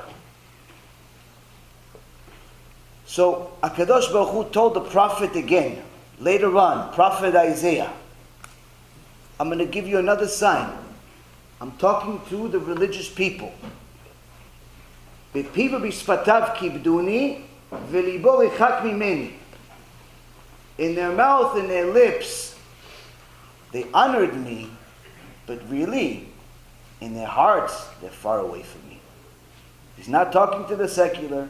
He's not talking to the gay clubs. He's not talking to the Notzrim. He's not talking to all of the atheists. He's talking to us. You say Baruch Hashem every time somebody says, how you doing? Baruch Hashem. Where are you going to go? Be'ezrat Hashem. Everybody says those words. You're even going to sing a song. Akadosh. Everybody knows that song. But how many of you actually believe it in your heart? How many of you invest as much time on Zikui Arabim to help your fellow brother do tshuva as you do researching the next stock to invest in? Stock to invest in? At least 2 hours a day. Helping people do tshuva? Yeah, I think I pressed like on our YouTube page somehow. Yeah, I did it, Rabbi. I pressed like. Is that good? We'll see. When you go up to Shamayim, which one you can take with you, the like or the IRA account. So the reality is, Rabotai, is that it's not a matter of just simple knowledge. It's also a matter of ideology. It's a matter of how to apply the mitzvot when push comes to shove. Yesterday I had a guy come to the shiur, and from the looks of it and the sounds of it, it would be very hard to believe that the guy even keeps Shabbat. But after we had a serious conversation, he tells me he's 10 masechtot away from finishing the entire Shas. But the way he sounded, the way he looked, the way the information he portrayed, it seems like I don't know what Shas he's learning. But apparently it's Talmud Bavli. Maybe it's in Bavel still. I don't know. Maybe it's the Babylonian actual still language. I'm not really sure. Why? Because the ideology that's in the Talmud and the ideology that's in the person don't match. So I ask him, how is it that you're having this issue? He says, listen, the rabbis told me I should go to the AA meeting in the church. I said, who? What? A rabbi told you to go to a church? He goes, yeah, the AA meeting. I said, for whatever reason, you can't go to a church. He says, well, the same other rabbi told me that if I have a desire and I'm really about to do something bad on Shabbat, I should call somebody. Maybe they'll give me chizuk. I said, wait, hold on a second. A rabbi told you to be a mechalel Shabbat because that's somehow going to help you? A desire has now turned into a pikuach nefesh? Who are these rabbis? Where do you go? Is the rabbi in the church also? Is he given the AA meeting, or he's one of the students? So first and foremost, Rabotai Karim, we did a series, and the CDs are outside. It's called Mishnah Pirkei Avot, Musar Pirkei Avot.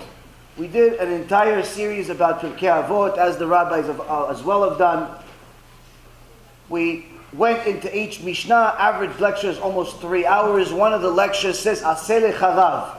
Make yourself a rabbi. What does it mean, make yourself a rabbi? Make sure before you declare anybody a rabbi that you're going to learn from, whether it's directly or indirectly. You're going to listen to the shiurim or you're going to publicize this Torah. Make sure you use your mind a little bit. Does he say what HaKadosh Baruch Hu said, or does he say his opinion? If he says what HaKadosh Baruch Hu says, you're repeating it, you're just publicizing Torah. If he says his opinion and his version and his, whatever he understood out of it, and he's picking and choosing, then we have ourselves a problem. So before you pick a rabbi, you have to make sure that you at least investigate just as much as you investigate the next house you want to buy and the next stock you want to invest in. Investigate just a little bit. In the English language, you're not going to have that much difficulty because you can tell the difference between the two very quickly.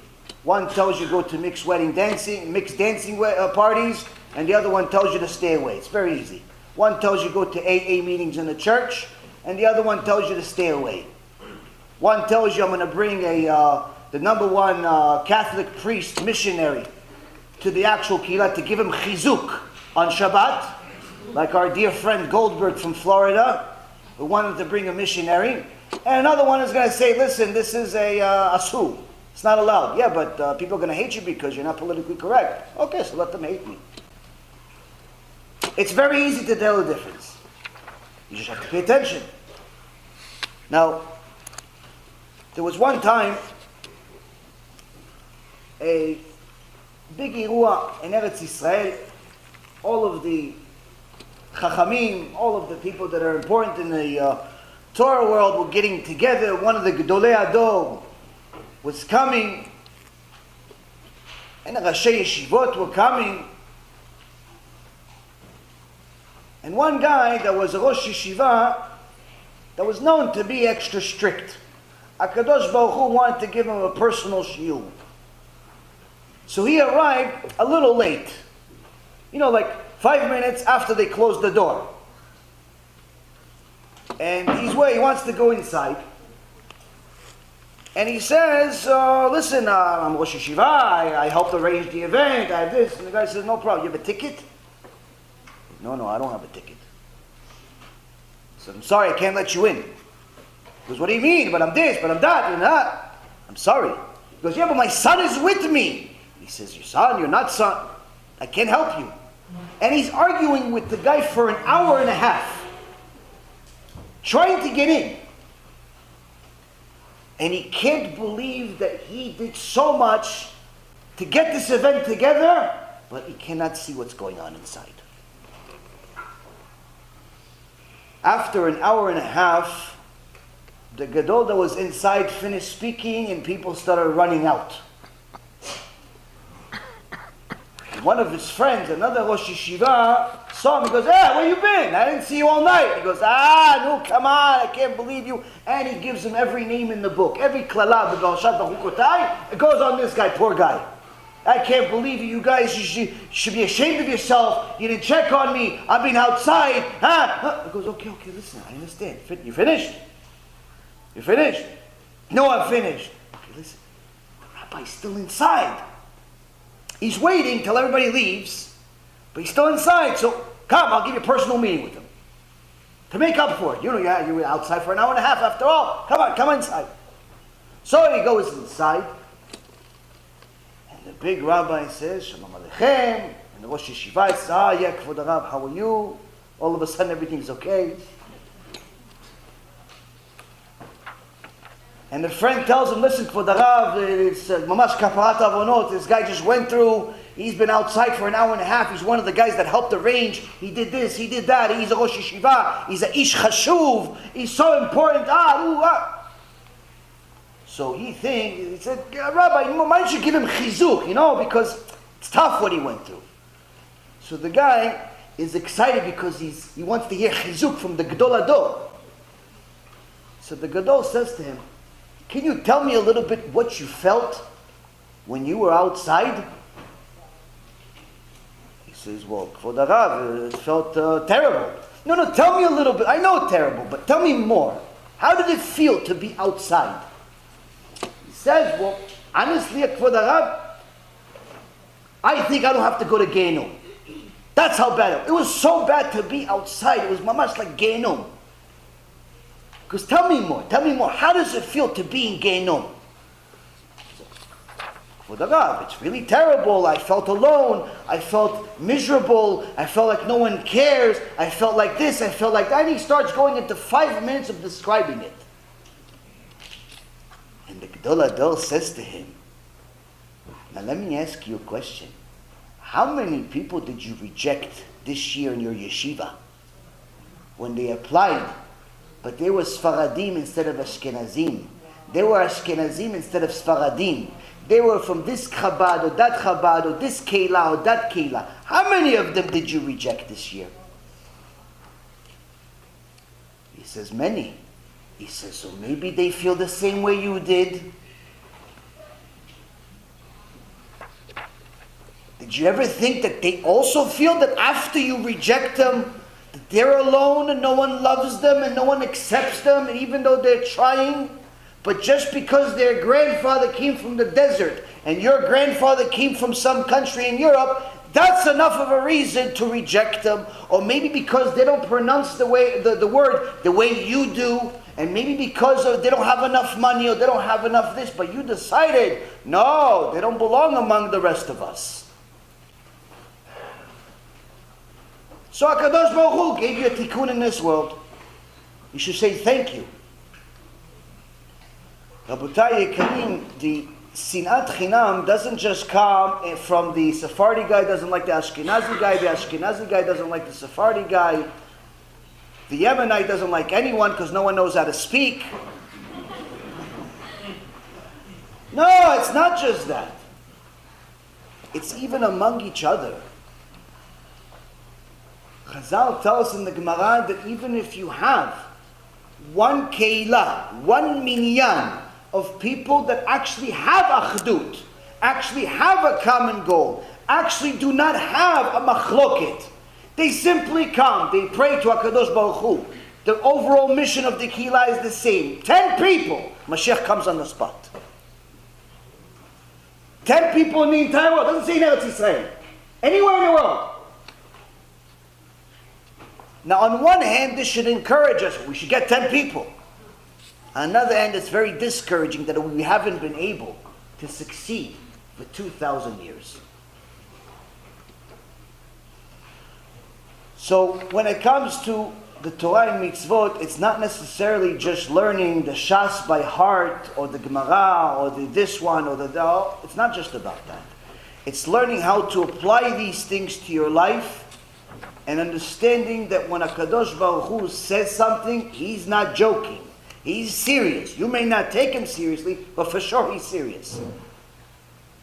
When He said that someone that gets in the way of Torah, to stop a shiur, to go against the Rabbi, to go against the real Torah because his way is different, he should know that you got in the way of the Torah. In Shemaim, they call that person Aru, the worst curse in the Torah. So much so that the rest of Am Yisrael says Amen. Avraham, Yitzchak, Yaakov, Moshe, Aaron, David, Shlomo, all of them say Amen. To what? To cursing this person that got in the way of the Torah. Why would anybody want such a horrible curse? Why? Because you don't like the way he speaks? Or you don't like the way his hat looks? Or you don't like the way whether he has a beard or he doesn't have a beard? The question is, does he teach Torah or not? Is it true or is it fake? If HaKadosh Baruch Hu didn't want people to know it, he wouldn't write it in a Chumash. If he wrote in a Chumash that a Mechalel Shabbat is Mot Yumat, that's what he means. He's not trying to sugarcoat it. If HaKadosh Baruch Hu wrote that somebody that goes against Hashem in different ways has a punishment, that means he wants you to know it. So if somebody's teaching about the parts of the Torah that are not so pleasing to hear about, but HaKadosh Baruch Hu decided to write in the Torah, You going against him is not going against the person. It's going against Hashem. You going against people that are teaching Torah is not going against. It's going against Hashem. Now, of course, nobody here thinks that they're going against Hashem because everybody, Baruch Hashem, here is to listen to Torah. So how is it that still we don't have Mashiach, even though we have, Baruch Hashem, a few hundred people here that all want Mashiach to come, that all want all of Am Yisrael to do tshuva? Apparently we're not doing enough. Apparently we're not doing enough, Rabotai. Whatever we're doing, it's not enough. How do I know? 2 reasons. Number 1, salvation hasn't come yet. If it was enough, it would have come. 2, almost 90% of Am Yisrael is still Mechaleh Shabbat. Almost 90% of Am Yisrael does not even fulfill the basic mitzvah that makes you a Jew. And probably a higher percentage do not even know the meaning of what Yirat Shamayim means. What being afraid of a Kadosh Baruch Hu means. So that means that it's our job to do something about it. Now, Rabbi Yonatan Eibishitz, Alav Shalom, said that Sinat Chinam is not just about talking about a different kihila and you don't like him, or you don't this, or you don't that. Sinat Chinam is when you see another Jew sinning, you see him drive on Shabbat, but you don't say anything. Why? Maybe it's going to turn him off. Yeah, but he's off already. He's off the road. He's driving on Shabbat. How much off can you get? Him and the guy that's buying a Buddha statue are the same thing. What's the difference? No, but maybe I could get him to Judaism by showing him love. What? By complimenting him going against the Kadosh Baruch Hu. So someone went to a gas station one time after his car broke down. He had a tank. He just walked in the desert for 3.5 hours. Don't try this at home. The guy comes with the tank and he says, I need some gas. The guy happily comes, hey, listen, fill up the whole thing. He goes, oh, on second thought, I'm sorry, I'm not interested. Something that I said? Goes, no, you didn't say it, but I'm not interested. He goes, well, the gas here is good. He goes, the gas is good, fine, I'm not interested. Where's the next gas station? He goes, the next gas station is 10 miles away. He goes, okay, so I'll walk there. He says, what's wrong with our gas? He goes, it's not the gas, I just don't want to buy gas here, I'm going to go over there. He goes, yeah, but it's the desert, you're going to walk 10 miles in a desert? He said, yes. Why? He said, you're not going to understand. He goes, listen, maybe you have a beard and a kippah and I don't, but I'm not stupid. Tell me what? What's the problem? You're not going to understand. No, tell me. No, come on. Okay, I'll tell you. Let's say somebody decides to go get a billboard in New York, $250,000 a month. And instead of putting CNBC's next show, he puts all types of curses against your father. He says your father's this, your father's that, your father's this, your father's that, all types of things against your father.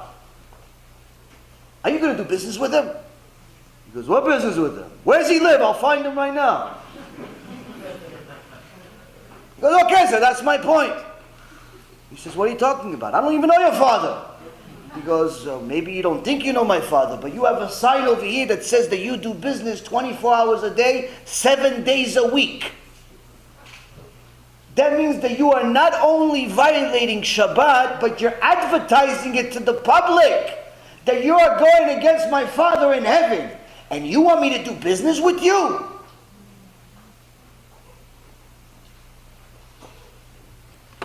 Rabotai Karim, it's very easy to give everybody a compliment. All of the rich people, and all of the this people, and all of the that people. But Arav Wasserman Alav Shalom wrote in one of his answers in a letter that if you are complimenting the wicked, you're wicked too. His makor was not only Sharei Tshuva, but also Shlomo HaMelech himself. The point is, Rabotai, is that it's not about trying to bring people closer by complimenting them. You have to bring people closer by telling them what HaKadosh Baruch Hu said. How they decide what they're going to do, once they have that information, that's not your business. It's not your business whether they're turned on or turned off or turned neutral, or maybe they're going to revert. It doesn't matter. It's not your business. Your business is to simply deliver the Torah to them on a silver platter. Now, if they're really close to you, I recommend you don't tell them one thing. Don't talk. Why? You'll ruin it. What do? You let us talk. You give them a CD. You give them a link. Why? If they know you, they're not going to listen to you.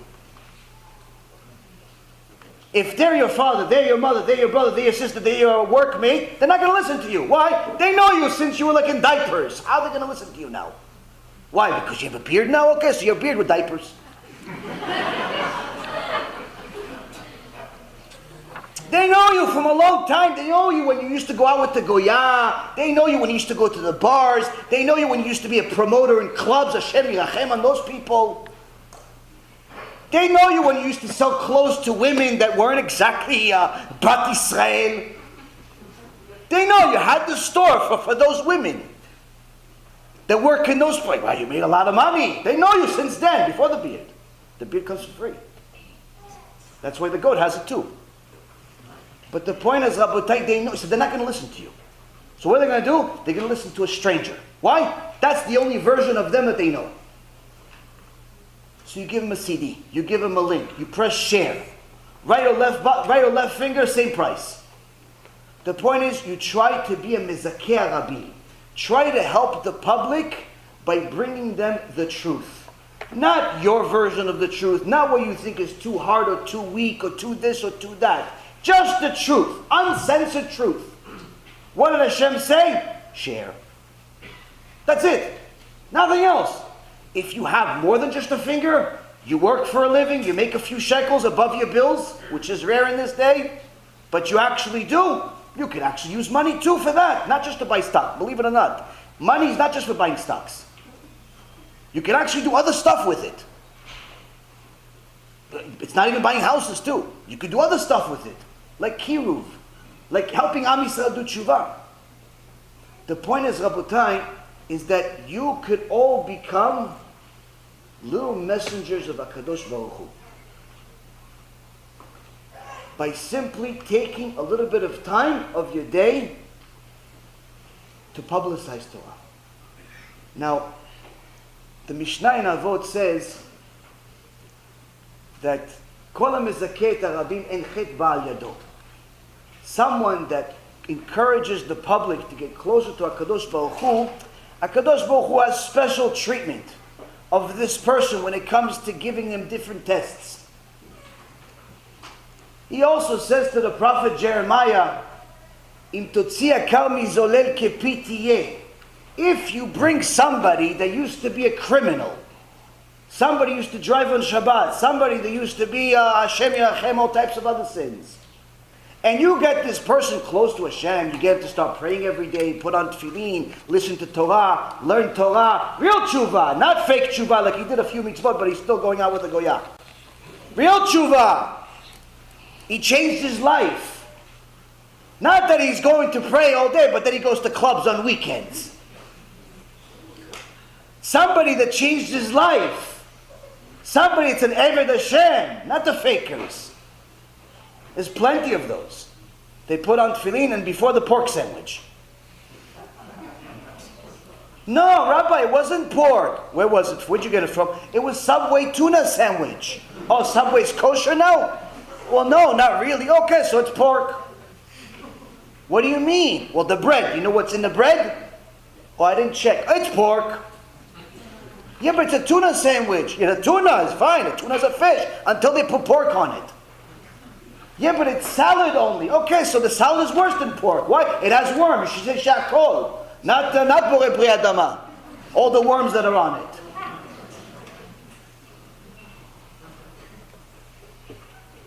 So there's plenty of those. But those people, they give tzedakah, they put on tefillin, they come from minyan once in a while. There's plenty of people doing mitzvot. We don't need people doing mitzvot only. We need people doing tshuva. Tshuva means change your life, change your ideology. Put the screw that's missing back in. That's what tshuva means. Change your life. Now, changing your life takes time. But it takes a second to decide. 1 second to decide. Am I going to change my life or no? Am I going to try my best to do what Hashem wants or no? 1 second. The process could take years. But 1 second decision. Each person could be that button. That button that causes the person to change their ways. That's what you can do. In a million different ways. For free, for money, for efforts, for skills. Plenty of different ways. Plenty of different ways to do it. Each person can do it. But in order to do such a thing, you have to understand what's it going to take. Well, first we need to know the reward. HaKadosh Baruch Hu says, if you do it and you get people to do tshuva, you're going to be like my mouth. Kepitiye. If you bring the criminal and you make him something precious, you make him a Baal tshuva, you're going to be like my mouth. What does it mean to be like Hashem's mouth? To be like Hashem's mouth means you pray, Hashem says, check. You ask for something, Hashem says, no problem.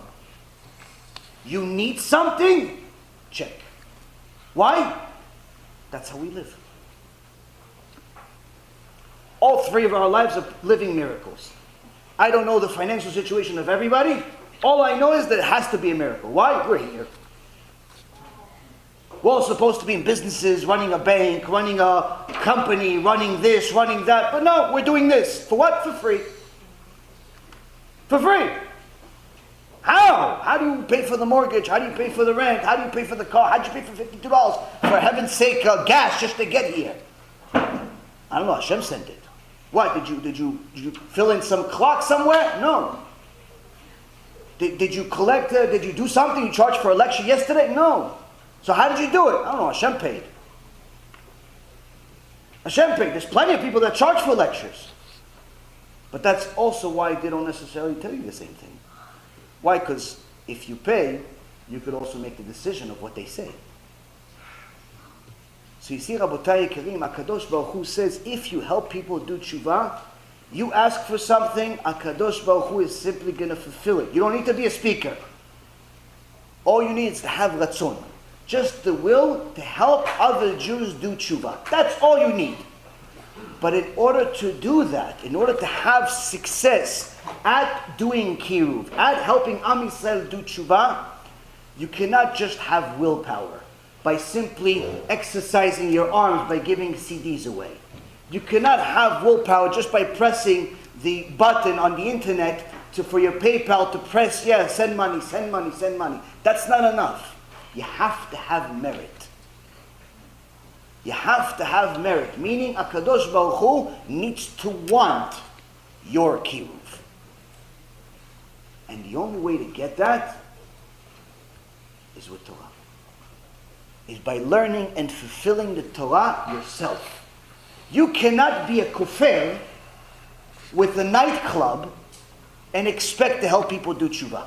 How do I know? Experience. I had a guy come to a shiur one time. After the shiur, I never saw this guy before. After the shiur, he says, can I talk to you for a second? I said, no problem. I was doing the lectures at my house at the time. We go into my office in the house. And he looks, I have a whiteboard with all types of numbers on it and different plans, like some math formula. It just means money, though. That's what I need to do what I want, and so on and so forth. But at the end over there, it's like, how much am I missing? Total. 100%, 99%, 98%. That's how much is missing. But then you have the goal, though, so you have the ambition. So the guy says, so this is what you want to do, this is what you want to do. I said, yes. He goes, well, I can help. I said, okay, fine, welcome. Welcome, Baruch haba. Because I'm going to look at the numbers, and I'll get back to you. I said, no problem. So after he left, I didn't ask him what he does. I care less what he does. The guy says he wants to help. Baruch haba, doesn't want to help. Doesn't want to help, but Money doesn't fascinate me simply because it doesn't move me because I was in the business of money. So you could tell me $1 million, take me $100 million, it's all the same to me. You're not going to impress me. So the guy says he wants to help. I don't want to help. Honestly, I should have given just $10, would have been better off. $100 even more. The help next week, who knows what's going to happen between now and next week.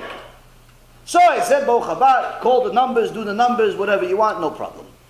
Anyway, Rabotai, a few days later, a week later, I had another lecture, I see the same guy again. And this time he brought his partner. Both him and his partner were impressed. For a second, I thought I was Mashiach. How much they were impressed by me. Oh, who, ha, he, he. Oh, good, okay, I'm not really that good, but fine, no problem. So did you look at the numbers? Yeah, that's why I brought the partner. We're looking at the numbers, and for sure, guess what? Korach, ve'adato, the ground swallowed him. I think they took this guy too. Why? I could never saw the guy ever again. Mamash, ground swallowed him, disappeared from the face of the earth. So one day, one of the people comes to me, he says, you know that guy that keeps coming to you? I said, yeah. He goes, that guy's worth at least $100 million. I said, great, so? He goes, it's not impressive? I said, no, not really, not particularly, no. It's a lot of money. I'm like, good for him. What does he do with it?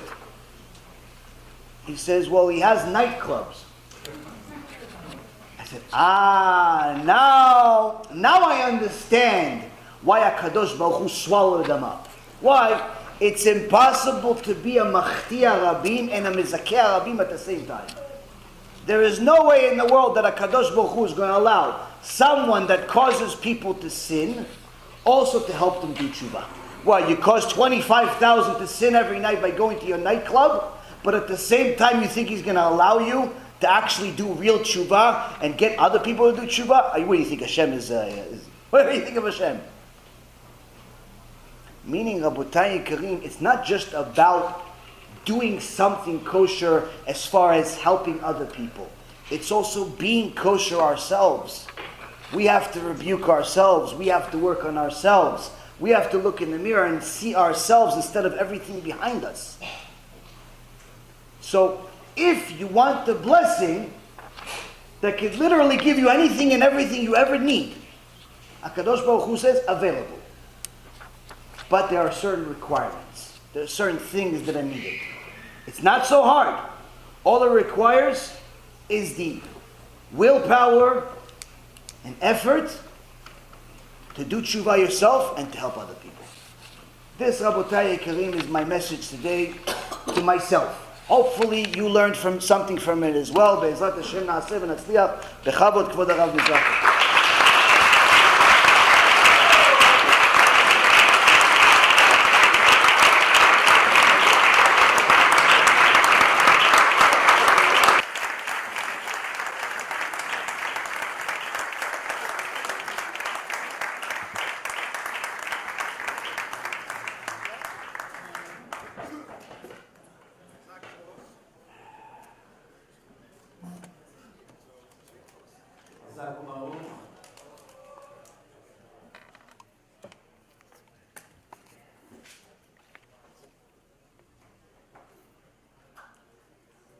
Many of you, Baruch Hashem, came here tonight and sitting here for almost 3 hours or maybe more. And now it's the time that probably some of you are tired already. Usually you go to sleep around now. And that's when you begin now to earn 10 times more every minute. Because at 9 o'clock, you're up. You're not tired. You sit and enjoy. Now you're nervous. I can see from the body language of the people, they're already moving to the edge of the chair. And their hands is on their knees. Meaning, when is this nightmare will be over? But I'll tell you a secret. Just for that, and of course everything else, it was worth it for you to come, not tonight, for the world. Just to hear what I'm about to say. There is a very big difference between people that watch us now online, no offense, all over the world, to people that came here tonight from very far or even from close, and listen here and listen directly from the mouth of the speakers what they have to say. What is the difference? Lichora, you should say, what's the difference? Here I heard 3 hours on Facebook, or tomorrow on YouTube, and here I heard 3 hours live. What is the difference? The Chafetz Chaim say, every hour it's 60,000 mitzvot. 3 hours, 180,000 mitzvot. Whether I'm sitting here in Beit El, synagogue, or whether I'm sitting anywhere else in the world watching it live, 180,000 mitzvot. The answer, in your dreams. And I'll tell you why. Why in your dreams? Because we have a rule, and the Gemara speaks about it in Masechet Baba Batra, to explain the concept. The concept is that HaKadosh Baruch Hu wanted the nation of Israel to help each other, to live in unity, and to have a brotherhood, and everyone should push each other to do mitzvot. So he created a very interesting multi-level marketing system, but it's spiritual one. Meaning if you start, everyone that comes after you benefits you as well. And those who comes under them benefits everyone on the top. Everyone benefits everybody else, as long as they had a share in the mitzvah. So the Gemara says, Gadol ha'me'aseh yoter min ha'oseh. If you make other people do something positive, your reward is even greater than them. Meaning whatever reward Hashem is going to give them, you are going to get a little bit more than them doing nothing. Just encouraging them to do the mitzvah. Come, put tefillin. He's going to sit now 5 minutes, say Shema Yisrael. He did nothing. He said a few words. You get more than him. Now, when you make an event, if nobody comes, the speaker has nobody to talk to. There's not going to be a lecture. If everyone would sit home on a screen, waiting for the lectures to start, no one would come. So everyone who physically come to lectures, even though it's broadcast live to home, he becomes a partner to creating the lecture. And since now there are many, many thousands of people watching live, everybody that sits here earns millions of mitzvot every minute. And then later it's going to be on Facebook and on CDs and on DVDs, and maybe some of it will go into the next book. You will get an eternal reward for sitting here and not home. So what you get in the 3 hours, it's a peanut compared to the real profit. Why? Because Hashem wanted to make the world that everyone will be busy doing kiruv and saving souls. And the way to do it is to contribute. And that's why it's called schar halicha. You come to the lecture, you get an extra reward for the efforts to arrive. So that's fantastic. It reminds me that one speaker in Israel, you know, there's all kinds of organizations who call speakers and they pay them for the lecture. It's a common thing. How much you charge? Whatever you charge, okay. So now one speaker came to a place, big place, auditorium. Only one person showed up. Big auditorium, one person sits in the middle. So he said to me, listen, before I start the lecture, I have to give you a great gratitude. You know, I really, really appreciate you. Thanks to you, I'm getting my paycheck tonight. Imagine if you wouldn't show up, they would say to me, I'm sorry, there was no lecture. Who would I talk to? The wall? So at least there is an audience. Thanks to you, I'm going to get paid tonight. So the guy said, by the way, if you can make it quick, because I'm the next speaker after you.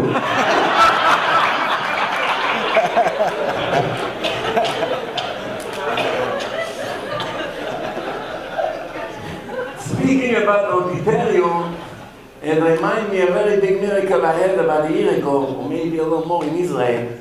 I was speaking in an auditorium. It's a college for music.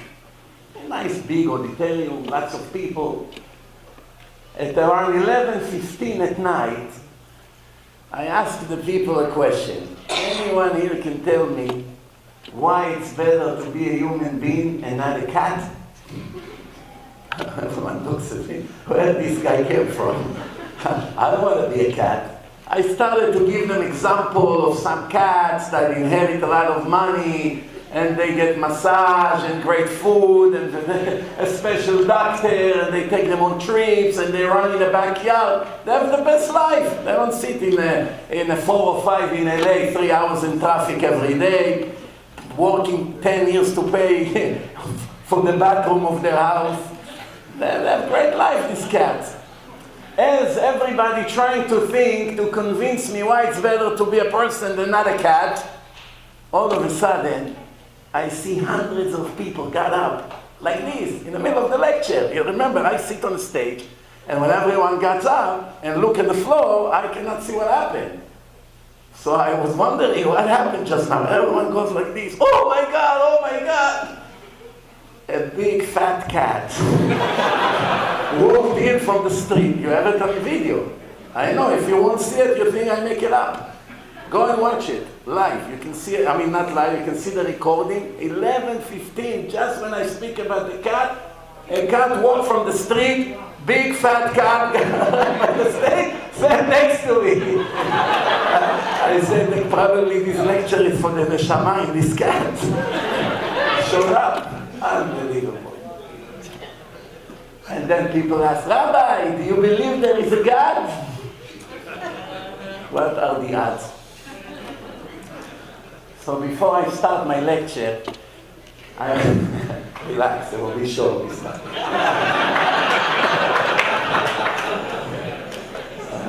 You know, I one time gave a lecture from 8 p.m. until 7:30 a.m. in Ocean Parkway, straight. It was sunny when I came out. Bumper to bumper, Ocean Parkway. Sunny, mama's day. People waited until the morning, nobody went home.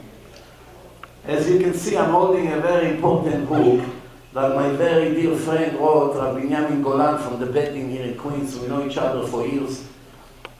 And the reason I decided to make promotion for this book, which I never do, because it's very important. There's hundreds or maybe thousands of Gentiles that are in the process of trying to convert or, learning about Judaism and begging basically to join the chosen people.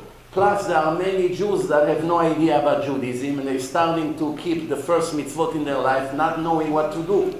So as an experience that we had many hundreds of converts over the years in a bedding, and he wrote an amazing book that every one of the people who wants to join Judaism and every Jew that needs to learn the basic, it's fantastic for you. And you have it already in different languages already. It came already in few languages, Spanish and other languages, Russian, other languages as well, Korean, and Bezrat Hashem will be translated to more. What's the name? The name of the book is Welcome to Judaism, as you can see right here.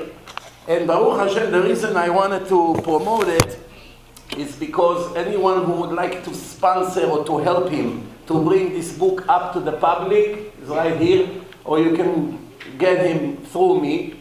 You can email me and I'll give you the information. People will be able to order in advance that he will be able to finish the job and they get 50% off because it's our interest that every one of these righteous Gentiles who wants to join the Jewish nation and every Jew who begins to keep the first mitzvot in his life, they will read this book. It comes with colors and pictures and it's fantastic. And the reason that it's important for us, because the Gemara says that one of the reasons that Hashem spread the Jewish people all over the world is to make a lot of converts, to bring the Goyim and make them join the Jewish nation. לא פיזר הקדוש ברוך הוא את ישראל בין האומות, אלא כדי להרבות עליהם גרים. To take the righteous Goyim and make them join the Jewish nation. And today, I want to tell you a secret. You don't work with the public, so it would look very strange what I'm telling you, but I can tell you that from experience. It seems to me that in the last 20, 30 years, there is a process in the world that in one hand, many of our brothers and sisters, what we call Jewish people from birth, are giving up on Judaism, not knowing what it is, but they're giving up on it. There's 70% intermarriage, horrible assimilation. Many people basically left the religion by choice. Not that they know what they left, but they did it. They went, they marry other people, and they basically left their identity. And on the other hand, since HaKadosh Baruch Hu doesn't want the chosen nation to disappear, he brings a lot of righteous Gentiles who in their past life wanted to accept the Torah, but the majority of the nation where they came from voted against it. That's what the Zohar, the Kabbalah says. That every Gentile wanted to accept the Torah. When Hashem offered the Torah to all the nations, they made a vote, and the majority said, no, what's in it? We're not sure. But some of these goyim, they say, we want the Torah. There's nothing can go wrong. After what Hashem did to the Jewish people, all the miracles of Egypt, the exodus of Egypt, how can we not want to be a part of that nation? But they were the minority. And the Zohar say, no one is neglected by Hashem. Everybody gets what he deserves for good and for bad. And therefore, if some goy 3,300 years ago wanted to be Jewish, wanted to join the Torah, in the next generation, HaKadosh Baruch Hu will send them in different parts of the world to give them the opportunity to do tshuva and to join the Jewish nation and convert. And some of the greatest rabbis in history came from converts, like Rabbi Akiva and many, Shmayav, Talyon, and many others, as we know. And this is a part of our obligation, to be light for the goyim.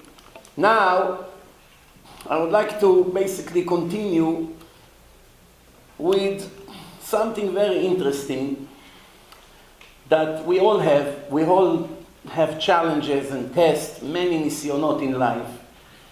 The Gemara in Masechet Megillah, page 15, the words of the Maharsha. Maharsha was one of the important commentaries on the Gemara. He brings the word of the Gemara in Baba Batra, page Nun Zayin, 57. The Gemara says, a person is in his life. It's an intersection. Kasher and derech acheret, when there is no other way, how you define such a situation? You're stuck in a situation now. There is no other way. You're stuck on the road. There's no reverse, no right, no left. You're stuck on the highway. All you have to do is to go straight. There's no other option. That's called anus. You are forced. There's no way out. You are forced to be in this situation. Person was born with no hands. He's forced into a situation that he cannot put tefillin. Will he be punished for that? Or no? What do you think? He was born without hands. Every day he comes to the synagogue, you see everyone puts tefillin. His heart is breaking. Why? I wish I had a hand for one day that I can put tefillin at least once in my life. Every day eats his heart. And in the end, imagine when he passed, Hashem said, okay, now let's see how many times in your life you did not put tefillin and see what kind of punishment we have to give you.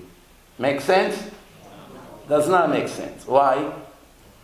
Because he's anus. Anus Rahmana Patre. You're blind, you cannot read. Nobody's going to hold you responsible. You're poor, you want to give tzedakah. But you don't have. You barely pay your rent.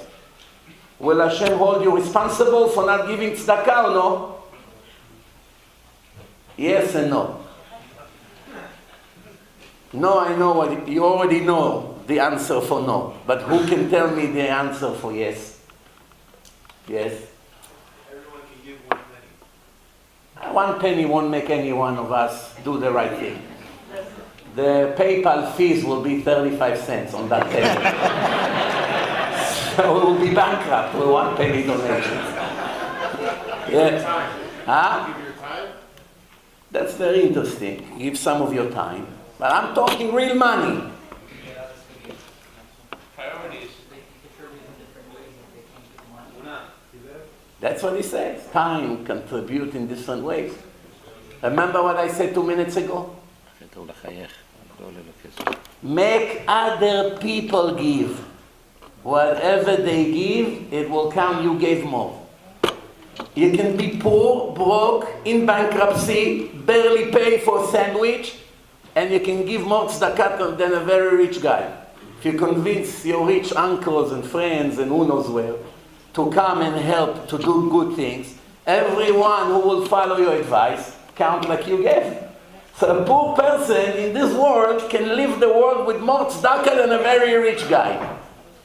Why? Because he affected others to do. You understand? So now let's see. One way you have, if there's no other way, anusu. If there is another way, then what do you call this person? If there was another way, and he chose the wrong path, what he become? Rasha. There's no in between. You are either anus or you Rasha. That's what the Gemara said. I'll give you an example. What does it mean, Rasha? If we would see now on a candy camera, you know, one of these security camera, a religious guy walks now in a street, somewhere in Queens, Manhattan, I don't know where. And there is two ways to go to his destination. He can go straight, shortcut, or he can go around the park, which is 4 times more. Instead of 5 minutes, 20 minutes. The problem is that in a shortcut, there's a lot of women sit on chairs with the children on the front, you know, play, but there's a lot of women. So if he's going to cut from the shortcut, he's going to see a lot of girls. Maybe his Yetzer Hara going to get into his head, he's going to start looking, thinking, I made a sin. Or the long way is clean. No one is there, some forest, trees, you can go around, safe, but 4 times more walking, especially in the sun or in the snow. Now, you see this person took his hat, went like this, blocked his view, and turned his face to the left, and quickly walked, cut through the shortcut, and did not look at one of the girls there. Not even one of them. And we saw something like this on a candy camera, and now we know where this guy is. We come to the shul and we see he's praying now. What is the first thing that comes to our mind when we see him praying Shmona Esrei? After yesterday we saw him on a candy camera closing his eyes and cutting through the shortcut. What's the first thing you wait until he finished to pray? What's the first thing you want to do? Right away, you want to run to him, kiss his hand, excuse me, Chacham, please give me bracha, mwah, mwah, please, can I drive you, can I do something for you, tzaddik like you, wow, finally we found tzaddik echad b'Sdom, give me him sheberach, avotenu avra, put your hand on my head. The Gemara say, Rasha, this guy is wicked. I don't know what's going to be with us. Let's calculate. If they're Rasha, what's going to be with us? We can't walk in the street today based on this. Why is Rasha? Because he dared to put himself in a minefield. He got lucky, it did not explode. Today it didn't explode, tomorrow it didn't explode. The third day it will explode and you die. The fact that you put yourself in such a place already shows you do not have enough fear from God. No Yirat Shamayim. Because somebody with Yirat Shamayim will never dare to put himself in a test. Based on that, allow me to understand something here. The Gemara in Sanhedrin Kuf Zayin, the Gemara says, Le'olam al yavi adam atzmo lidei nisayon. Person should not bring himself into a test. She'arei David HaMelech, one of the greatest 10 people who lived in the history of the world, David HaMelech, that the Mashiach will come from him. It's enough just to read Tehillim once in your life to understand that a soul like this comes once in a lifetime to this world. Such a neshama like David HaMelech, such honesty, such emunah, such confidence, such anava, such everything we can dream about he had. I once gave an example of David HaMelech.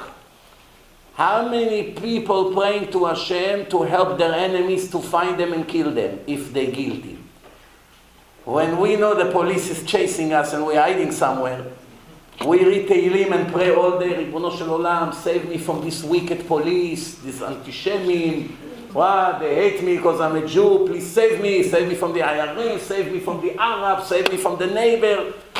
We never say to Hashem, save me if I'm innocent. And if I'm not, make him find me right away and give me what I deserve. How many people in the world pray like this? Who pray like this? Raise his hand. Baruch Hashem, all of you honest. You see what honest people are? Do you ever pray that someone else will succeed on your expense? No, you want to be the first one. You don't want anyone who is after you to find you. It doesn't matter who is right. Even you know you are the thief and he is the policeman. You're still praying to Hashem to save you from this evil Rasha that want to kill me or arrest me. But David HaMelech didn't pray like this. Say, if I'm guilty, make Shaul HaMelech and his soldiers find me quickly and kill me. But if not, save me from them. This is the level of emet he had. Why we have to admire such a person so much? Because the level of his emet was the ultimate emet. The ultimate. It cannot get any higher than that. The emet of David HaMelech. David HaMelech had a test. One time in his life he put himself in a test. The Gemara said, not me. If the Gemara didn't say it, who can open out his mouth? The Gemara said, the person should not put himself in a test. שהרי דוד המלך הביא עצמו לידי ניסיון ונכשל. David HaMelech put himself in a test and failed.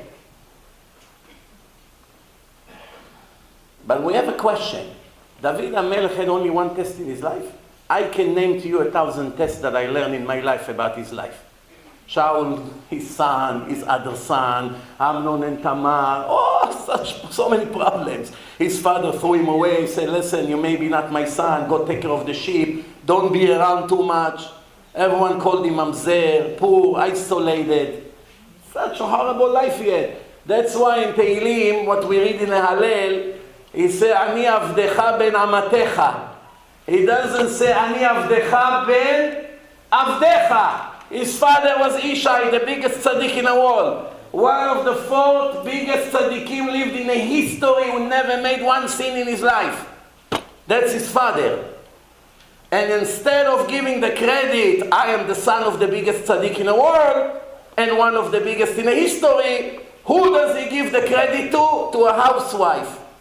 His mother that washed the dishes and go do laundry by the lake. How is it possible? If your son is Gdol Ador and your mother is working in a kitchen making eggplant salad, you come and say, who are you? Moshe ben Miriam. Who is Miriam? Miriam, the one that's working in a laundromat. Excuse me, you're not, by the way, the son of Rav Eliashiv or Rav Sternbuch or Rav Kanievsky? Yeah, it's my father. So why don't you say that you're his father, your son? What's the comparison? The answer is gratitude. Gratitude is the most important thing in the life of a Jew. That's why if somebody asks you to say, define in one word what Judaism is all about. One word. The word is modeh. That's it. 4 letters. Modeh means in Hebrew, modeh meaning thank you. Ani modeh lecha, I thank you. Modeh means emet, I admit. I admit and I have gratitude. That's what Judaism is all about. Pay attention. Mitzvot, levarech, brachot, bracha before, bracha after, everything. Thank you Hashem. We appreciate praising Hashem. Tfilat 18. Everything is requesting, gratitude, admitting, and what the Gemara say? Mechaseh pesha'av lo yatzliach. Someone who try to cover his sin will never succeed. Just a matter of time until Hashem will reveal it. Umodeh ve'ozev yerucham. If you admit and stop with the sin, then you get mercy. Meaning, as long as you're stubborn and full of ego, I'm good, I'm tzaddik, I did nothing wrong, I have nothing to apologize about. The American way, you know. I'm perfect. Who, you know, why you criticize? Don't be judgmental. I made a lecture 2 weeks ago. The obligation of being judgmental every minute of your life. It sounds tricky until you listen. The Torah says you have to judge the situation. Someone Rasha comes to your house, goes into your bedroom. What's the first thing you have to assume? He's looking for your wife's diamonds. It's not fair. Why you suspect him? The Gemara says, every person in one hand, you look at him like he's Rabban Gamliel. On the other hand, you have to look at him like he's a robber. Came to rob my life. You have to be careful. There's no mitzvah to be stupid. Some people were stupid and a big destruction came later on. There's no mitzvah in Judaism to be stupid. It's mitzvah to give benefits of the doubt to those who have cheskat kasher in this specific matter. But you're not supposed to give cheskat kasher to someone who's known as a big rasha. The whole world knows he's a murderer. Well, he's the first suspect. That's what the Torah says. You have to learn the halachot. Many people scream all kinds of statements. It makes my ear fall when I hear their nonsense. Sometimes even famous people. The basic foundations they don't have. Right away they shoot statement. Who told you that? It's not true. Sometimes they make the entire hour lecture on something that to begin with is wrong. A whole 1 hour is waste of time and misleading the public. We have to know that, Rabotai. Not everything is feelings. The Torah is brain, is sechel. The Torah says who you should have mercy on and who you're not allowed to have mercy on. And what happens if you mix? If you have mercy on people that Hashem himself doesn't have mercy on, and he said that you're not supposed to have mercy on this kind of people, you know what's going to be the consequences of that? That when you need to have a mercy on a big tzaddik, then you're going to go and stab him in the back. Why? Because you wasted your mercy on the wrong people. Just like in Israel. Half of the Israelis have mercies on who? On the Hamas Palestinian filthy murderers. And who they hate the most? The Talmidei Yeshiva, that thanks to them the world exists. You ask them, Itzik, come, tell me, I want to ask you a question. Who do you love more? Ahmed? Look at Ahmed from Gaza with the donkey. And look at Itzik with the Gemara like this. Who do you want to get rid of? What do you think would be the answer? You can ask Rabbi Anava after the lecture. He's from Israel, he'll tell you. That's what's going on. The Gemara says, the hatred, the Amei Aratzot, has for the Talmidei Chachamim is the highest level of hate. They hate the Talmidei Chachamim, those who thanks to them they are alive, more than anything you can imagine. That's reality. It's a fact. Very sad fact. I wish I wouldn't have to say that, but it's reality. And that's what it's about today. Today it's a struggle, it's a war. It's a cultural war in Israel. Everything you hear, election, this, that, politics, behind the politics there is ideology here. Behind this whole politics is ideology if we're going to have yeshivot or chas v'shalom we'll have to close them. If we're going to be able to open a mikveh when we need or not. If the people that sit and learn Torah will be able to continue to learn Torah 4 more years or they're going to have to go to the army. That's really what it's about. Behind that policy, behind that politics, we have a Jewish ideology behind it. What do you think? Why the biggest rabbi in the world got involved in politics?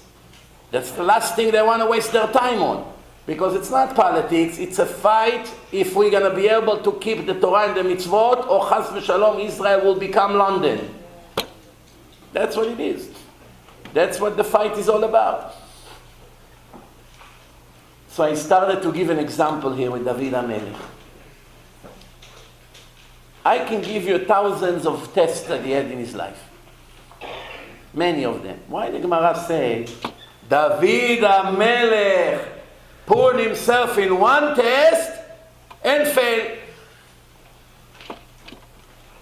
We said before, when there's no other way, you are anus.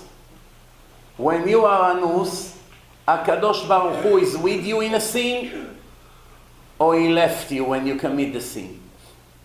You're committing a sin right now, but you are anus.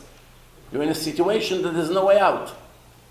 You try, you're begging, you're crying, you're looking for a way out, but you're stuck in that situation. So the question is, when you are in a sin or in a filthy place, or they locked you in a place of avodah zarah, you're not supposed to be there. Every second you're there, it's a sin. But the goyim locks you there. What are you going to do? So HaKadosh Baruch Hu is with you or no? It's written that HaKadosh Baruch Hu shochen im Am Yisrael betoch tumotam. In the filthiest place, Hashem is with us. The filthiest place, without going into details. But on the other hand, it's written, וראה בך ערוות דבר ושב מאחריך. If I see that you behave not properly and not modestly, or you do not dress properly, meaning women, or the men do not behave modestly, immediately I run away from that place because I'm holy and I cannot be in such a field.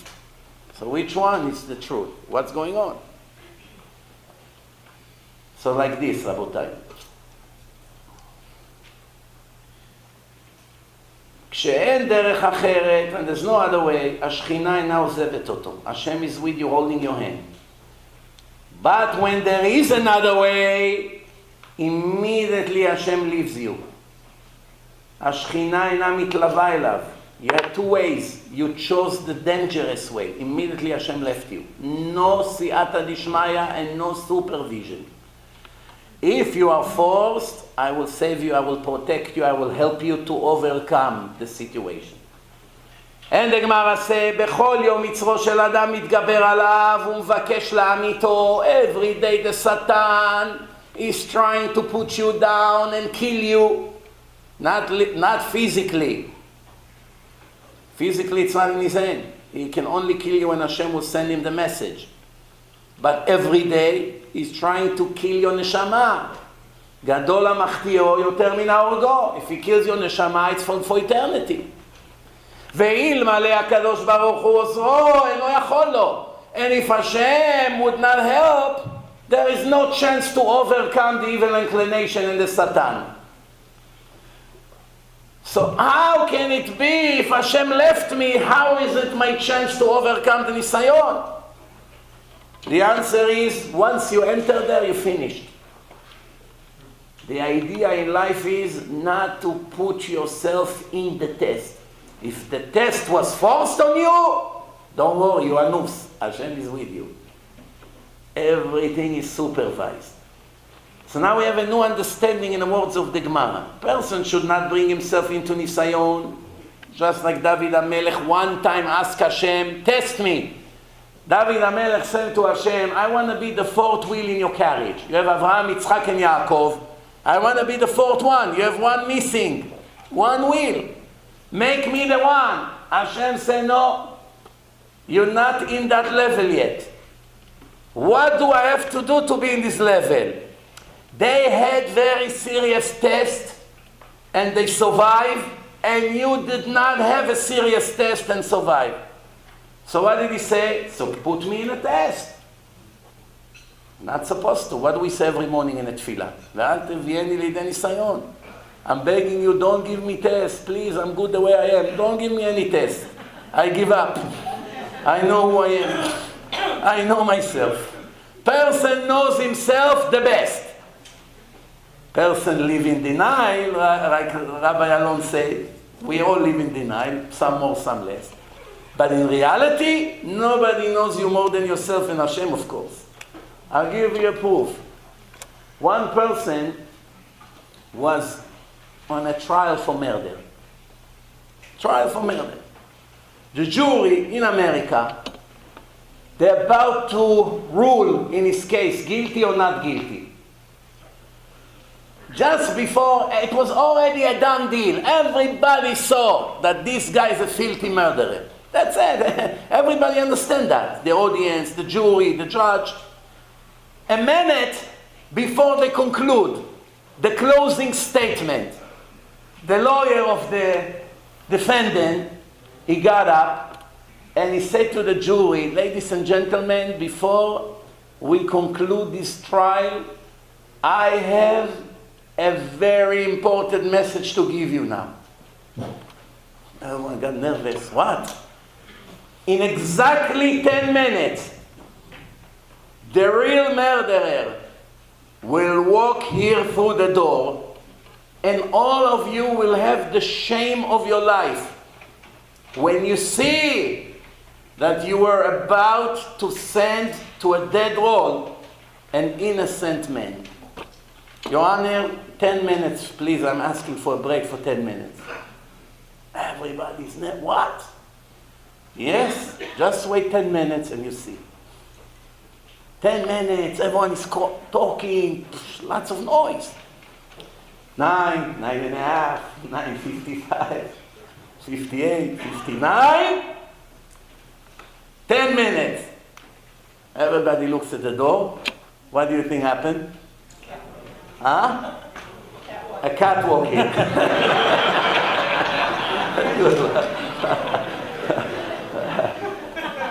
Who walked in? No one. The lawyer got up and he said the law in America says that you cannot convict a person unless you have you cannot release a person unless you have a reasonable doubt. If you have a reasonable doubt, how are you about to convict a person? All of you looked at the door for 10 minutes, which shows that you are not 100% sure that he's a murderer. You want him to be executed when you have such a doubt? What the knockout he gave them. The judge said, a break, everyone to my room. Sit now for hours and make a decision. After a few hours, they came out. The lady came with a note. Did the jury reach the verdict? Yes, Your Honor. What is the verdict? No. If you're the jury, what would you do? She said, we found the defendant guilty. Everyone was shocked. Guilty after all this shock? He just proved to you, all of you are not sure. They said, the truth is that all of us were convinced by the lawyer's words. And we're about to dismiss him and send him free. But there was one woman over here who did not give up and convinced all of us that he's guilty. Why? She said, when everybody looked at the door, I did not take my eyes out of his face.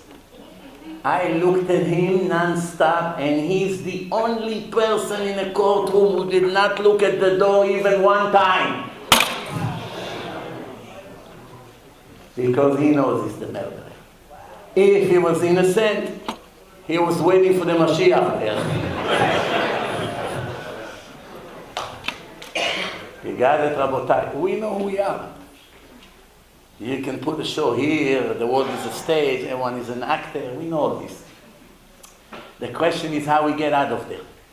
And since we don't have the whole night and time is about to finish, I just want to conclude. This is what it's written. גם כי אלך בגיא צל מוות, לא ירא רע. I'm in a worse place. I'm not worried. I'm not afraid. כי אתה עמדי. Because you are with me. Why? Because I did not choose that path. There was force on me. That's why I'm not worried. But when I chose it, I'm very worried. If I chose to go to the club of Manhattan tonight and hope I'm not going to marry Christine tomorrow, there's no guarantee.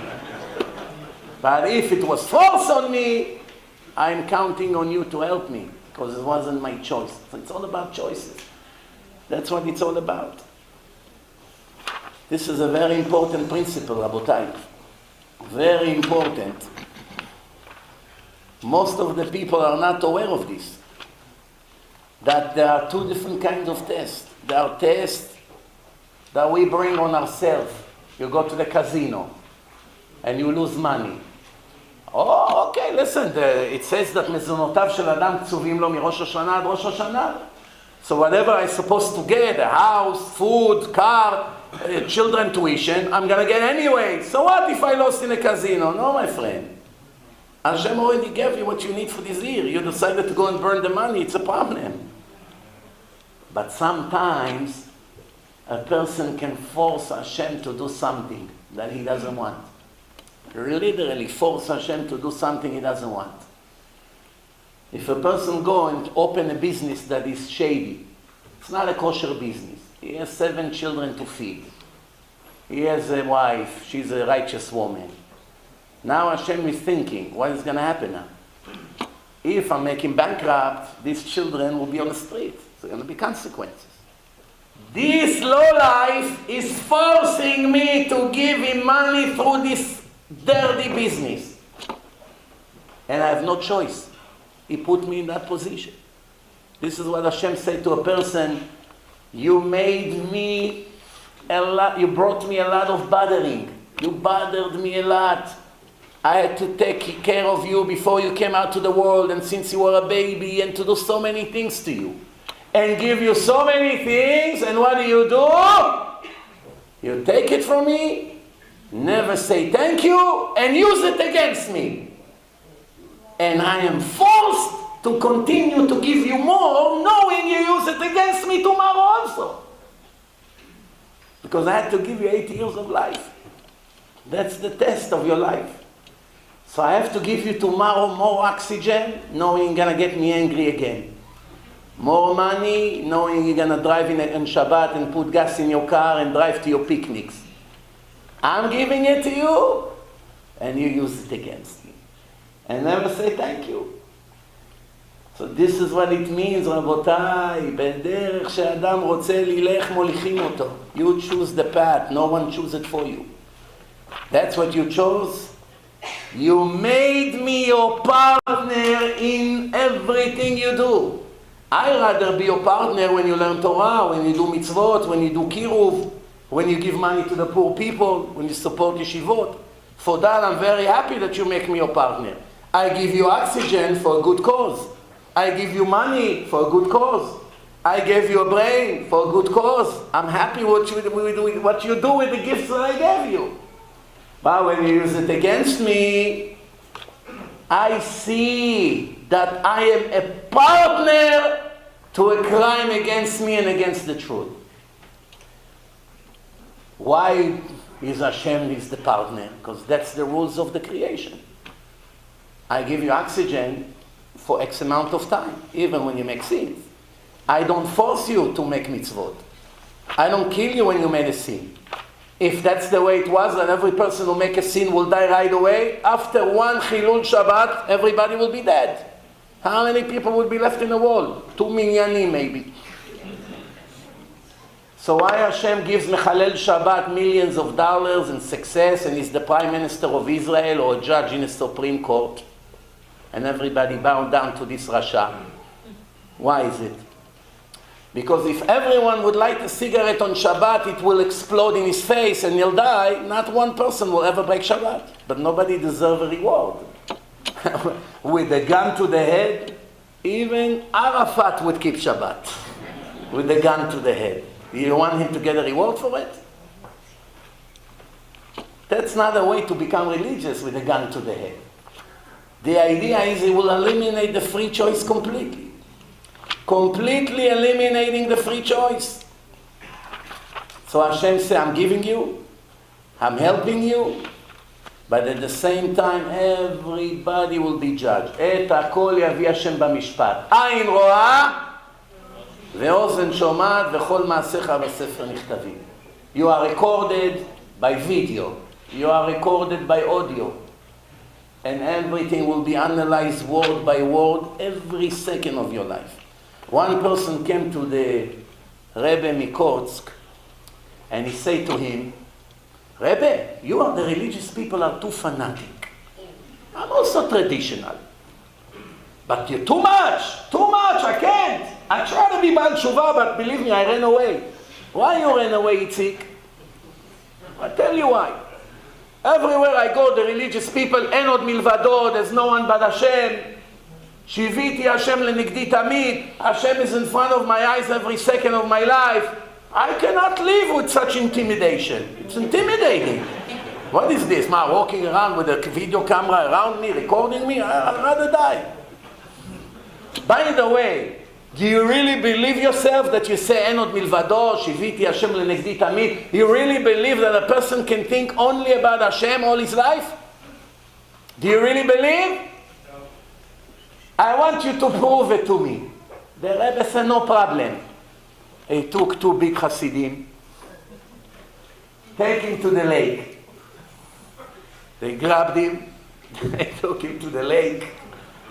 The Rebbe came over there, and well, it goes like this, like by the mafia. Like this with the finger.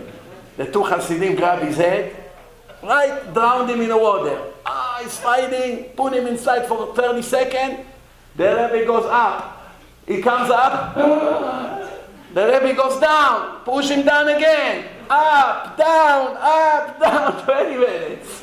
Every time he comes up, push him down again. After 20 minutes, the Rebbe said, finito. Took him a minute or two to breathe. What is this? You ask a question, you got your answer. What's the connection? What's the connection? I'll tell you what's the connection. When you were under the water, what is the only thing you thought about? Air, right? When you're down, did you think about your business? Did you think about your beautiful wife? Did you think about the new car you bought yesterday? Did you think about the watch you ordered from Amazon? The new tie? The new suit? Nothing. There's only one thing you thought about. Air. This is what Hashem for us, air. We can't breathe a second without Him. We thank Him for every breath we take. This is what it means. Shiviti Hashem lenigdi tamid. I would like to finish, and then we have a panel of questions and answers. You can ask all three of us any question you want about what we spoke about, what we didn't speak about. We'll be more than happy to answer. And then we will have some pictures, and we'll have Tfilat Arvit. And Bezrat Hashem will conclude this beautiful night. Last thing for tonight. You know, we have an addiction. The name of the addiction is 10-10 News. Not necessarily 10-10 News, because over there you only hear commercials. I'm talking about the person is connected to the news like it's Torah Misinai. Every second, President this, President that, he say that, Bibi say that, Iran say that. Constantly push fear into our head, everybody in panic. That's called news. In Shamayim, in heaven, they also have news. In Israel, every hour, since I was a baby, they have an interesting custom. Every around hour, news. Toot, toot, toot, toot. Only the toot gives you a heart attack already. Like 10 times. Toot, toot. Here is the news of today. Every hour repeats. In Shamayim, they also announce the news. Who can tell me what is the difference between the news in this world to the news in the spiritual world? There's one main difference. Who knows? Good news. Fake news. Over here it's fake news. Over here, 99% of the news is fake news. We all know that. Over there, it has to be real. It's the world of the emet. But there is one main principle that is the difference. Over here, the entire news is speaking about what? What Hashem does. Earthquake here, a war over there, financial collapse over here, Wall Street collapse over there. Everything they announce, it's all the hands of Hashem. They're not admitting it. They call it nature, they call it all kinds of names. But everything you hear on the news, whatever happened in the world, it's all Hashem. Moving the soldiers on the game. Over there, the news is the exact opposite. Is what the people do. That's the difference. Over there is a special news for every one of us. What Moshe did today. What Yitzchak did today. And in the end of the day, when you go to sleep, they take your soul, they bring you into the report of the day, sign over here. That's it. That's what we say in the morning, Neshama shenatata bi, He gave me back my soul. Why? Because my soul was up there signing on what I did today. That's it. Even though there is a news of every one of us, there's also a general news channel that talks about unique people in the world. Who do you think are the stars of the divine news channel of Hashem? The Talmidei Chachamim, the Tzadikim, Gdolei Ador, Rabbanim, Mekarvim. Okay. But there are 3 more people that Hashem announces on them every day. 3 people. The first one, by the way, this was written 2,000 years ago. Today, multiply it by 1,000,000. This was relevant 2,000 years ago, when every woman was covered from head to toe. And there was no problems like today we have, and no social media, and no nisyonot like today in the world. The world 2,000 years ago to today is nothing to compare.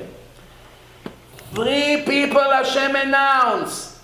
One, a single guy that lives in a big city and does not make scenes with the girls. Rabbi, I'm bad Shuvah 3 years. I didn't touch a woman for 3 years. I'm going crazy anymore. What does Hashem want from me? I want to get married. But he doesn't break.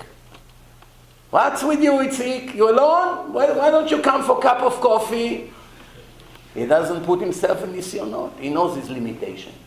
No, I have to go. I'm sorry. Goodbye. Black. Tzaddik.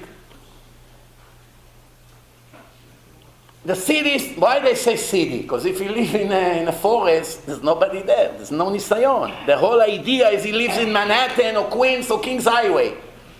And over there he doesn't make sense. The Gemara say, like who? Like Rav Chanina and Rav Oshaya. What's special about them? They were shoemaker, fixing shoes in a big city.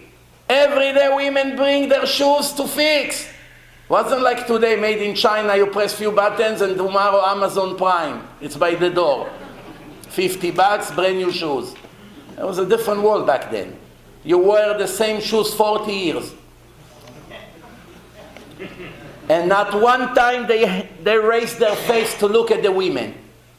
Give me the shoes, take, no problem, come tomorrow, I fix it. I said, I'm very impressed that they watch their eyes completely, obviously. That's what the Gemara tried to say. But I'm impressed with something else. There's one thing that I'm just as much as impressed. That you can be the biggest rabbi in the world, instead of driving in a Mercedes or helicopter and your shamash is holding your hands and your books, you sit in a shuk and fix shoes. The biggest rabbi I know. Imagine Rav Ovadia Yosef sit in shuk Machane Yehuda fixing shoes. What would happen in Israel? Every one of the Chachamim, one walk in the field, one walks in shoes. How to believe? They did not want to live from anybody's favors. Let me work 2 hours a day, make enough to eat, and go right away and learn 20 hours Torah every day. They don't look at the women. And HaKadosh Baruch Hu starts his news announcement with them. Rabbi Chanina and Rav Oshaya, they're still innocent, meaning perfect. The second kind of people, Ani המחזיר אבדה לבעליה. A poor person that found a big diamond ring, 5 carat, enough to live 2 years. He barely has what to eat. Every day come back people, give me $2, $3. Finally I got bread. A relief for 5 years from my stress and my agony. I found it. He runs. They told him, oh, that belongs to that billionaire. What does he care? He has hundreds like them. Big deal now. So let me keep it for myself. He won't even care. He runs, Mr. X, I found your diamond ring. And he gives it back. To return a lost object is an obligation from the Torah. If you're not doing it, it's like eating chazir. We're not going to eat chazir. We're not going to break Shabbat. So what's the big deal that he returns? No. When you're rich and you return a diamond, okay. When you barely have what to eat, a poor person that his children cry at home from starvation, and you run and you give it back to the rich person that lives in a mansion, and barely say thank you to you, thank you, shkoyach, shkoyach. And you go back, didn't give you $5 for your time. That's a very big test. And the third one, a rich person that gives meiser hiddenly, not in big noise. Nobody knows. Everything undercover. Don't put my name over here, don't put my name on the board. Don't announce, I will sponsor the lecture, but please don't say my name. Not only that, sometimes he does and you don't even know. Like he puts money under your door and you don't know from whom. It can be for years. One guy in yeshiva more than 20 years was putting coffee and sugar and cups. For 20 years, there was no cameras back then. Everyone was asking, who puts tea and coffee and for 20 years? Not me. Nobody knows until they caught him coming in the middle of the night bringing. Now imagine how many students from that yeshiva were drinking coffee thanks to him and spitting at him. Oh, you nudnik, come here. Why are you fighting with him? While you're drinking his coffee, you fight with him. He doesn't want to tell you. He won't tell you, hey, you're drinking for me for 20 years and this is how you're talking to me? Not a word. Because he does it 100% for the sake of heaven. Now the Gemara asks, when a person gives tzedakah in the public, he gets a lot of honor from the people. People respect him. It helps the business. It helps him in the shul. He gets a better seat. He gets aliyot. People that wanted to sue him, they think twice. How can I sue such a generous guy that helps the community? It gives him a lot of benefit. His children get the best shidduchim usually. It comes with a reward in this world. The Rashba says, כבוד ודאי יש. ומי אינו יודע לצטט דברי הרשב"א שמפרסמים עושה מצווה. The Rashba say, it's no problem to publish the generous people that give. Why? Why? Because all the other people that hear about it get encouraged also to do. He's helping the yeshiva. Oh, you know what? I'm also going to help. That's, by the way, we're very lucky that they sell the aliyot in Yom Kippur. Imagine if they say anyone wants to buy aliyah in Yom Kippur, have to put a bid anonymously. Meaning only the Rabbi would know. No one in the shul would know. How much would be the aliyah? פעמיים חי, 52, 101, זכה, מפטיר יונה. Now when there's 500 people in the shul, 25,000. We finish with a joke. One guy came to a place, he said to the Rabbi, I want to raise money, do you mind?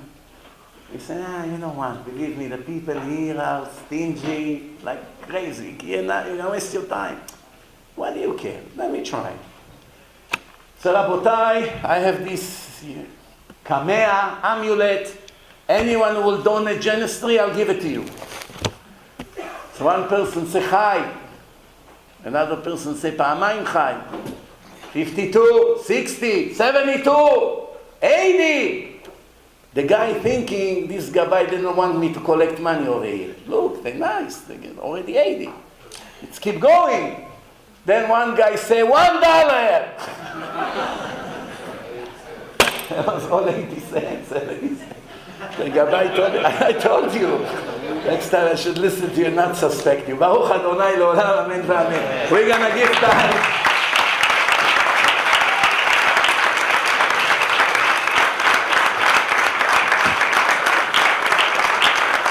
We're going to give now time, please, for questions. Please, any questions you have, we're going to be sitting here with your permission and answer some questions, and then Bezrat Hashem will do Arvit right after. כן, תודה רבה לכבוד הרבנים החשובים. אנחנו מקווים שעוד יהיו הרבה ערבים כאלה. תודה רבה לאלה שנגרנו בעילום שם, שכרם יהיה מן השמיים. I request the young adult, please do big favor mitzvah. All gold chair, take downstairs to the yeshiva. When you go downstairs, right side, okay? Because tomorrow morning coming for shacharit, אז שלא יגידו פה בלגן. תודה, שכל מצוות. בכבוד כבוד הרב. Thank you, כבוד הרב. חזק וברוך. Any questions, please?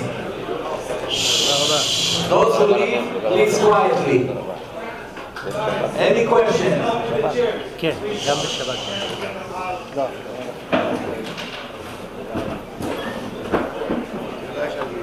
Yes. Thank you.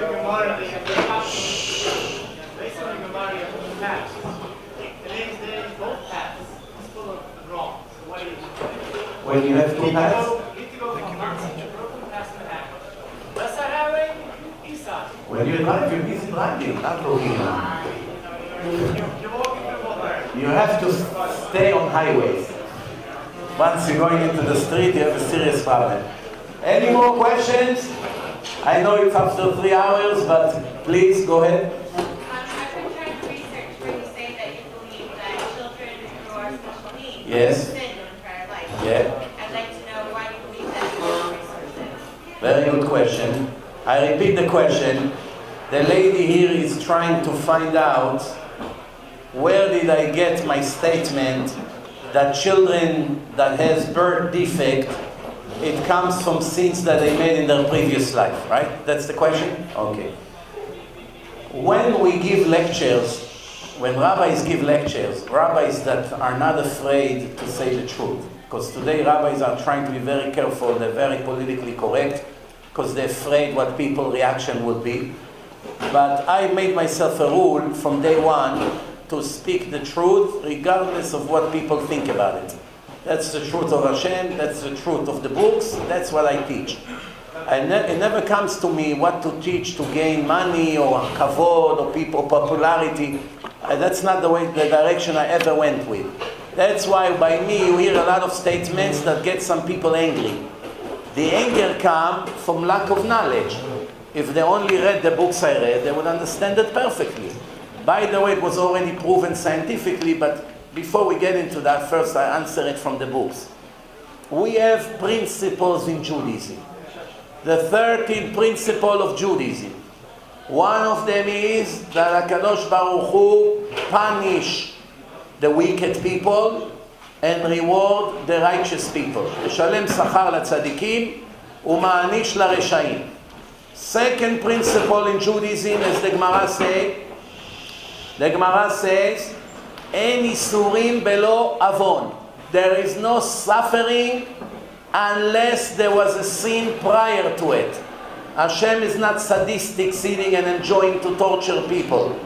If someone suffers, losing money, sick, accident, all kinds of things like that, that's as a result of a previous sin. A third principle in Judaism, that we are all in reincarnations here. None of us here is for the first time. We were here in different bodies.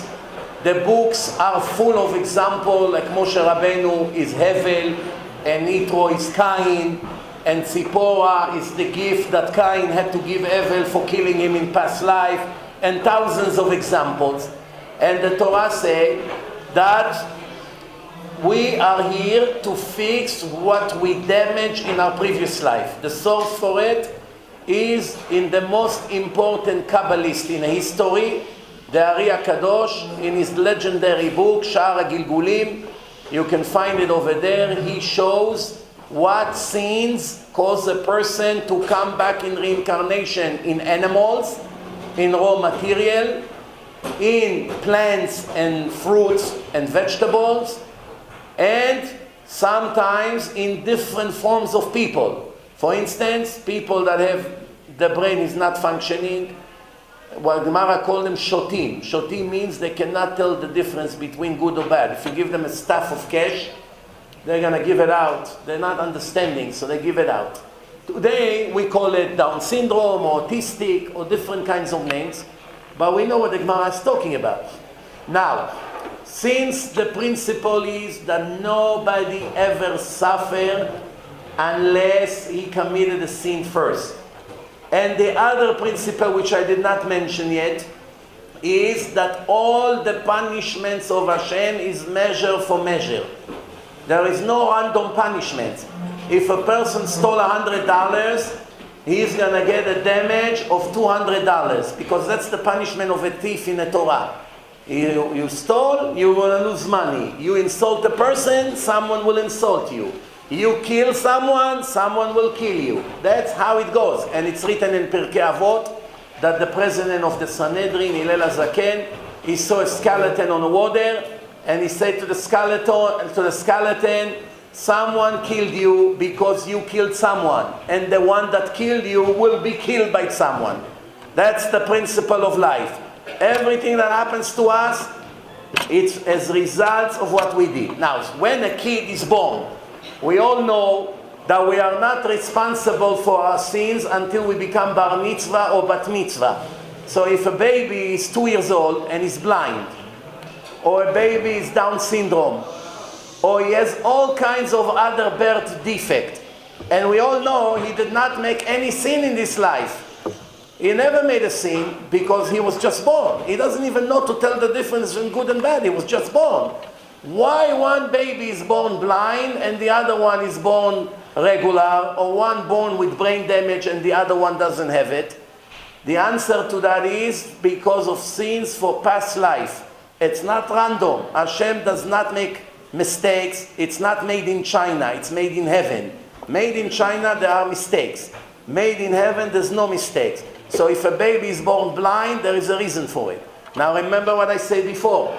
The Chachamim teaching us that everything that happened to us is midah keneged midah. I have a whole lecture, 2.5 hours, or I maybe show 20 different examples from the Tanakh, how everyone got exactly what they deserve based on their sins. For instance, Samson was a prophet, holy from birth. Holy from birth. The Ari HaKadosh explained, Samson is reincarnation of Nadav, the son of Aaron. Nadav and Avihu died because they did not want to get married. They looked down at the Jewish girls. He died single. The Ari HaKadosh said, Vahi Shimshon Badan. Badan, it's Nadav. If you play with the order of the letters, it's hinting that this Samson is reincarnation of Nadav, the son of Aaron. And what was his punishment? He fell in love with a non-Jewish girl, Delilah, and she destroyed him. And because in his past life he made fun of Jewish girls, in this life, who buried him? A non-Jewish girl. Because you put down my daughters, I'm going to put you in the hand of this Goya. But the Gemara say, why from all the punishments in the world, the Philistines poked his eyes? Why they didn't cut his hands? Why they didn't cut his legs? Why they didn't burn him? Why they poked his eyes? The Gemara say, the eyes that look at this beautiful Goya, and you're not supposed to look at her and enjoy from her beauty, and the eyes follow the sins after this Goya, those are the eyes that must get punished. Not the ears, the eyes. Because it's all in the organs where you committed the sins with. So now, it's very simple. It's simple math. Nobody gets a punishment unless he committed a sin. Kids don't commit sins. If they come to the world with a punishment, it's from past life. What kind of punishments they have shows in what organs in their past life they made the sin. And if you're still not convinced, I put in my Facebook page a film, a video, 5 minutes video, of a twins that were born in Israel, girl and a guy. The girl is perfectly normal. Her brother, autistic. They're born together, and now the girl is speaking in some kind of a seminar, and she say how her autistic brother made the entire family religious. And how they connected the brother to a computer keyboard. They bring his hand to the keyboard, And they asked him, and you can see it on the video. You know, autistic kids, they're not exactly actors in Broadway. They don't know how to fake and to pretend. So they asked him, why did you come to the world like this? So he started to type, I did things in my past life that got Hashem very upset, and as results of that, he sent me to the world like this. They asked him, what exactly did you do that Hashem sent you to the world like this? And he typed, I spoke things that I was not supposed to speak. They asked him again, what exactly did you speak? He said, I spoke Lashon Hara about people, and that's my tikkun. This is the way of me fixing my past life sins. Right in front of your eyes, an autistic person that doesn't know how to put a show. Why am I autistic? One reason. I destroyed people with my mouth. Today it's keyboard and internet and comments and all kinds of fake identity, and we destroyed people's life. So in our next life, if we will have a chance to come back, we will have to pay for what we did in our past life, and it's going to be 100% measure for measure. You understand? So I gave you now 5 sources, put them all together. I think it's pretty clear. Yes? I have a question about that. What do you feel about any vessels to teach us to follow Hashem and they teach us patience? Who? These special needs children. First of all, I said many times in my lecture, they are the most righteous people in the world. Some of the big rabbis who used to stand when they come into the room. They are people that already fix 99%. They have very little to fix and they go to heaven. I went to speak to an autistic kid 20 years ago in Borough Park, a son of a big rabbi. He was 12 years old back then. I told him, he said to me, I suffer 1,000 tortures every minute. I told him, I feel very bad for you. He said to me, don't feel bad for me, feel bad for yourself. I am very close to my final correction. You people have a long way to go. That was his answer to me. Meaning, I have not that much to fix. I'm almost there. I just have to fix Lashon Hara. This is all righteous people that have 1 or 2 things to fix, meaning sins they made with their mouth on the ears. That's why they're mute and deaf and they cannot communicate with speech, because it's all midah keneged midah. There's no random punishments by Hashem. How do you feel about how much you defend the community with people that have special needs children? I never offended anyone. People chose to be offended. I taught them what's the reality. You understand? If people chose to be offended by that, that's their problem, not mine. I never said something that I made up. I only said what the Torah teach. Unfortunately, most people have no idea what the Torah teach. So some of the things that they hear in lectures sound strange to them. But if they were intelligent enough, they would know that the problem is by them, not by the speaker. Because the speaker learned many, many years, and he come and he teach in something that he's a specialist in. Just like I won't debate a big doctor about a brain surgery because I know that I don't know anything that what he knows. If I will criticize him and get upset from him telling me things about the brain, that shows that I'm not so intelligent. An intelligent person knows his limitation. When people hear a speaker say something that they don't like or don't understand, the right way to approach the problem is to send him an email privately without murdering him online and all kinds of things that people do. And many people, by the way, did it. I'm upset or I'm offended from what I just heard. Can you please explain? Just like you asked me now. And I gave them the explanation. I could say that in 80 to 90% of the time, people get the point and they apologize. But some people have high ego. And they want to choose to be offended for the rest of their life. There's nothing you can do about it. Yes? I just have a point about mentally ill people. Like, why are they mentally ill? Like, what's the cause and what is the purpose? That's one of the hardest mysteries in life. Mental issues, some of them we don't know the answer for, but some of them we know that comes from sins. When people make a lot of sins, when they look at things they're not supposed to look, when they eat certain things, when they behave in certain things, it can cause a person to have, Hashem Yerachem, mental issues. For instance, some of the anxiety attack, panic attack, all kinds of things that happen to people can come either from a way of life that is totally against the Torah, lack of confidence, no emunah in Hashem, living with fear constantly until the mentality of a person breaks down. He has a nervous breakdown. Why? Because he was never attached. Also, his soul is very impure. People that they eat whatever they see, they make a lot of sins, they don't keep any mitzvah of the Torah. Constantly they have on them mara shchora and fear and panic and suicidal thoughts. The proof to that is that many of the people who went to big rabbis, they got them out of their depression, out of their mental issues. I made a whole series, The Psychology of the Mind and the Soul. You should listen to it. It's based on the biggest psychologist we had in Israel, which was a big rabbi, Rabbi Hoffman. Unbelievable series. It's worth billions to listen to this. Changed the life of many people. He shows psychology according to the Torah, and many of the answers that we all look for, you can find in his books. However, I admit that not all the mental diseases and phenomena that we have, we know the source for them. Not all of them. Today there are more mental issues than ever in history. It's probably because of our lifestyle, because of the way people behave and dress and eat and what you can see in the world, and the news constantly putting panic in people's head. But not everything we know, but a lot we do know. So if we address what we know, believe me, we're already going to cure a lot of people. More questions to the rabbis here. Please.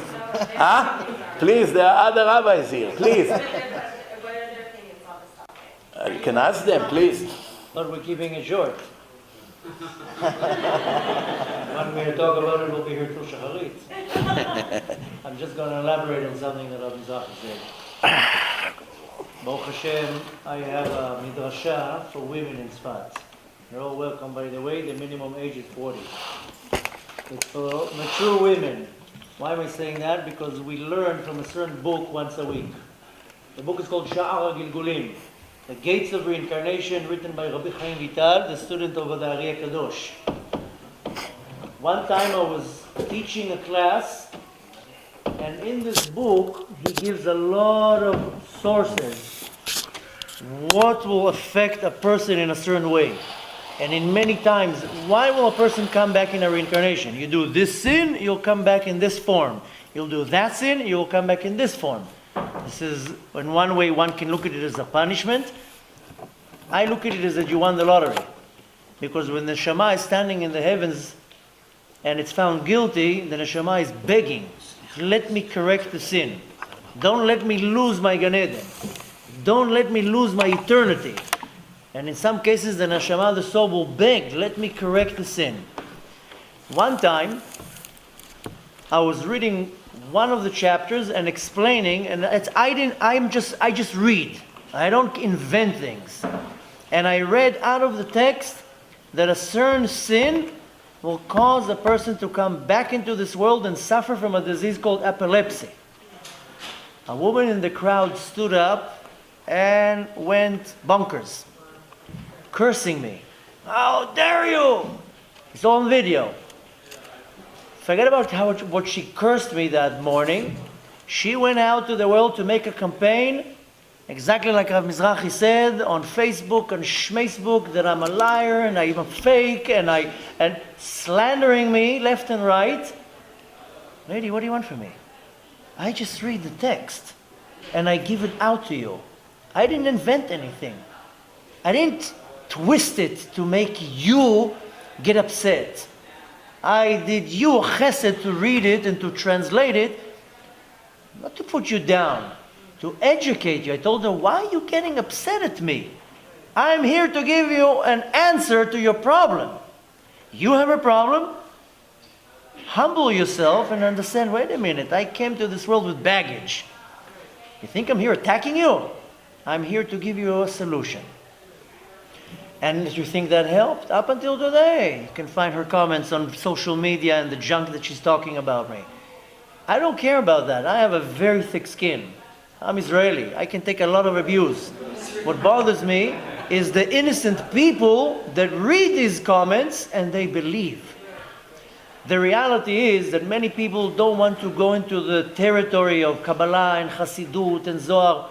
But we have numerous books that explain to us exactly what happens in this world, exactly what the Rav was saying. I don't need to repeat, I don't want to sound like a broken record. The point to take from that nobody, I can speak to myself, about myself, nobody's here to hurt anybody. I'm not here, I do not sit at night with myself and rub my hands like that. How am I going to hurt somebody tomorrow in my next lecture? Do you have an idea for me? I want to hurt that person. Come on, we're not bored men. We are here, and again, I'm speaking for myself, I think they'll agree with me. I am here with a pure will to say, you know what, there's a lot of problems in this world between us. Again, and it's not about hurting anybody. I agree and disagree with what Rav Mizrachi said. Most of the mental issues is because how we live our life. You eat not kosher, don't think your mind is going to be sharp. You eat junk that crawls on the bottom of the ocean, don't think that your thoughts are going to be normal. Most of the mental illness, and I'm not making fun of anybody, I wish everybody the best, and you know, the Torah has the solutions to everybody, and exactly like Rav Mizrachi said, I've seen with my own eyes people changing their diet, changing what they're looking at, changing what the music they're listening to. Suddenly many of the mental issues pass. Now I'm not talking about something that is born autism, mental retardation, Down syndrome, I'm not talking about that.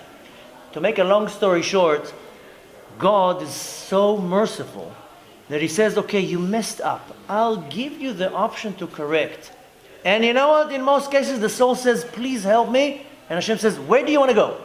Do you want to correct this problem? Choose where you want to go. You can go to this family, to this family, to that family. The reality is that the fact that we are here in this world is a zchut, it's a chesed, it's a present that Hashem allows us to correct my problems. Now, if I let my ego lead me, I will never do a tikkun. That's the problem with most people, because their ego doesn't allow them to do a tikkun, a rectification to their soul. If you're smart, humble yourself, accept the slap that you're getting from the face. The person who's slapping you is helping you. In some cases, of course. I'm not talking about somebody's coming now to degrade you. I'm talking about a learned individual, a rabbi. The slaps that you, and again, I can only speak for myself, but I think the rabbis will agree with me. The slaps that you're getting from us, these are, wake up. Here I'm giving you a solution to your problem. Not you, but other people. The reality is that the holy books tell us exactly what's going on in this world. Many people don't want to get into this territory. I was now invited to a certain community. They told me, don't talk about the Zohar, don't talk about Kabbalah, just give us basic things. Don't talk about Kabbalah, okay, no problem. I'll tell you the same thing with the different words. I'm not going to say the Zohar said. I'll say that our sages will say. You still get the same thing. The point is that a lot of people don't want to hear the truth. Why? Because in our generation, just give me a pill. Give me a pill, let me swallow something of deception. I don't want to work hard. I don't want it to hurt. I don't want to face my own reality. I don't want to look in the mirror and say, I am bad, I am wrong, I have sinned. Give me a pill. Do you have a pill? You know, when people tell me, listen, I have this problem. I tell them, do this mitzvah. Give me something else. What do you think? It's an auction? Not too long ago, a lady in a lecture told me, I have a serious problem with parnasah. Can you give me a bracha? I told her, why don't you sit every day and say Birkat Hamazon? No, it's too long. Do you have something else? What do you think? I'm Krusty the Clown. I'm going to pull something out of my pocket here, something you don't like what I told you. So the reality is that the holy books tell us exactly how to reach a tikkun. Most people don't want to deal with it. I don't want to deal with the fact that really once I did something bad, I have sinned. Me, the symbol of perfection, yeah, you sinned. Say thank you that the Kadosh Baruch Hu is even letting you come down to this world and correct what you did. So I don't think neither one of us here is here to offend anybody, to hurt anybody. And yes, this lady in the class up until today, and how many times I tried to appease her and to make her calm down, she's still angry and she's still attacking me. She's still slandering me, and I keep telling her, Giveret, lady, I have the cure to your problem. So until you're going to continue slandering me, you're not going to have a cure. Why do you think you came into the world? To do a tikkun. So I don't think anybody of us here is trying to hurt anybody. not to make fun of anybody. Everybody has problems. I can definitely strengthen that the reality is that the majority of mental illnesses and emotional illnesses is from what we eat, what we see, what we listen, how we talk, how we behave. A person lives a certain lifestyle. Yeah, it's going to affect you. The Ari HaKadosh, the Holy Arizal, Rabbi Yitzchak Luria, says that you eat certain things that are not kosher, it will cause timtum HaSechel. Timtum HaSechel is that your mind is not balanced. So it will cause anxieties and fears and depression and all sorts of different side effects. Now, will a pill help? I didn't see one pill that helped up to now. The whole pill industry failed. Why? Because it doesn't cure. You know what it does? It numbs. Everybody's numb. You go to schools, all the kids are numb. Why are you numb? Because they just got a dose of something, whatever it is. The pills don't help. Hard work helps. Getting the truth slammed into your face, yeah, nobody wants to hear the truth. But that's help. So a lot of people do not want to hear the truth. So unfortunately, there are not enough people that will come out and tell you, that's the truth, what are you willing to do about it? And I know I'm looking at you, but it's for everybody. I mean, I'm looking at you because you asked the question. I just want to make a comment. In my line of work, if you don't have enemies, you're not doing the right thing. I can't hear you. I said in my line of work, if you don't have enemies, you're not doing the right thing. It's not only now in your line of work, it's everybody. It's in the whole world. Yeah. Yeah. The bottom line is that the fact that you are sitting here, if you are wise enough, I'm turning to everybody, not only to you, if you're wise enough or humble enough to humble yourself to understand what you did wrong, you'll be able to correct yourself. And if you're ignorant, then you'll never correct yourself. And you'll come back here again and again and again. The problem is that there's no more chances. That's it, Mashiach is coming. This is the last chance. I'll tell you one thing before we take other questions. Two things. We don't know how ridiculous we look. That's why we have mirrors. I tell you two stories. One story is that one time I gave a class, and the next day I looked at the video, and what do you know? I looked like Gargamel. You know Gargamel? the what do you call him? The Mechashef, the sorcerer of the Smurfs. Why? Because one of my antennas were like this. That's how I looked. Okay? And I'm looking at the video. Oh my gosh. And I look like Gargamel, one static. It's pulled out. And my kids, And I tell the editor, why did you put it online? Take it off. It's like, you can't take it off. You know how many places the video is on, the links and the sharing and I'm like, look at that. What is that? What is that? Is that the number? Is that 7,000 views? 7,000 people looked at me like that. But you know what? I was like, you know what? 7,000 people had a good laugh. No, labriut. They had laughter on my account. Sababa. It's okay. The next day I go to the class and I tell the ladies, why couldn't you go like that? You couldn't tell me you look like an idiot? Tuck your peah back behind your ear? You couldn't say that? 40 women are sitting there. You couldn't just go like this? So I depend on other people to show me how ridiculous I look. Now, if I will tell you how ridiculous you look, you're going to slap me across my face. Unless you're smart and you say, thank you so much for making me look normal. Next story. A certain individual that works for our organization for many, many years, we consider this individual a friend, a follower. The individual calls me the rabbi and so forth. One time, the person came and told me something that I don't do so nice, something not so appropriate. Now, on the outside, it looked like that. On the inside, a volcano of anger. How dare she say this to me? Me!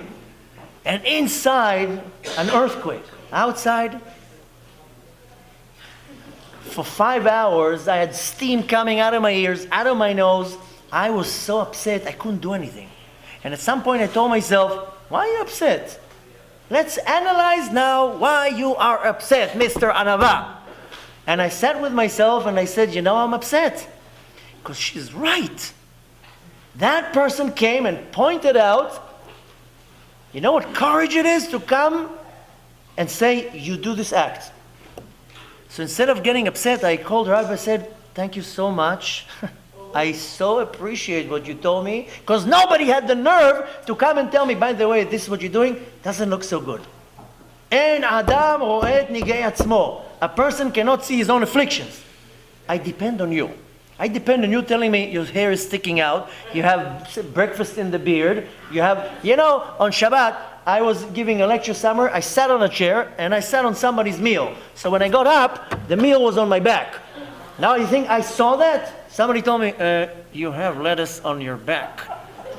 I don't know what. Now most people didn't see it. Hey, Busha, come down to the rabbi, and he just gave a speech. Oh, I'm going to tell him that he has lettuce and tomatoes on his duches. So I depend on the courtesy of other people to come and tell me, you look like a clown. Now what would my ego tell me? Lech mipo. Go away from here. How dare you talk to me like this? You know who I am? So my hero is Moshe Rabbeinu. It's very mind-boggling. Why do you call him Moshe Rabbeinu? He should be called Moshe HaNavi.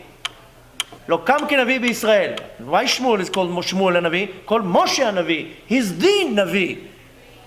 Why don't you call him Moshe HaMelech? We call David HaMelech. Should be called Moshe HaMelech. He was a king. How do we call him? Rabbeinu. Why? Because he's our teacher.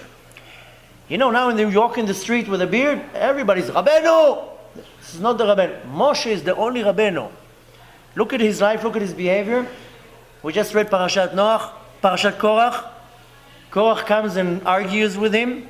Now Korach was not some shmo from the neighborhood. Korach was a powerful, rich politician, Talmid Chacham, everything. A cousin. And he goes and rebukes Moshe Rabbeinu. You would think that Moshe Rabbeinu will cut his head off. Right away, flick his finger, cut his head off. Moed b'malchut, goes against the king. What does the Torah tell us? Vayipol al panav, vayevk. He fell on his face and he started crying. Moshe Rabbeinu says, maybe Korach is right. Maybe I did something. So the reality is that we're all born in this world, I'm going to say a harsh word, don't get offended, with defects. If you're humble, you fix it. If you're arrogant, you will go out of the world with greater defects. Then you're going to come back here again. It doesn't mean that you're bad. It means that I blemish something, Hashem gives you an opportunity to fix, and it will come in millions of ways. And yes, we have holy books that will come and say, you do this sin, this is what's going to happen. You do this sin, this is how you're going to come back here. Kadosh Baruch Hu created the world with rules, with a set of rules, and that's it. You can't digest the rules. The point is to be humble and to understand that I came here to the world to reach my tikkun.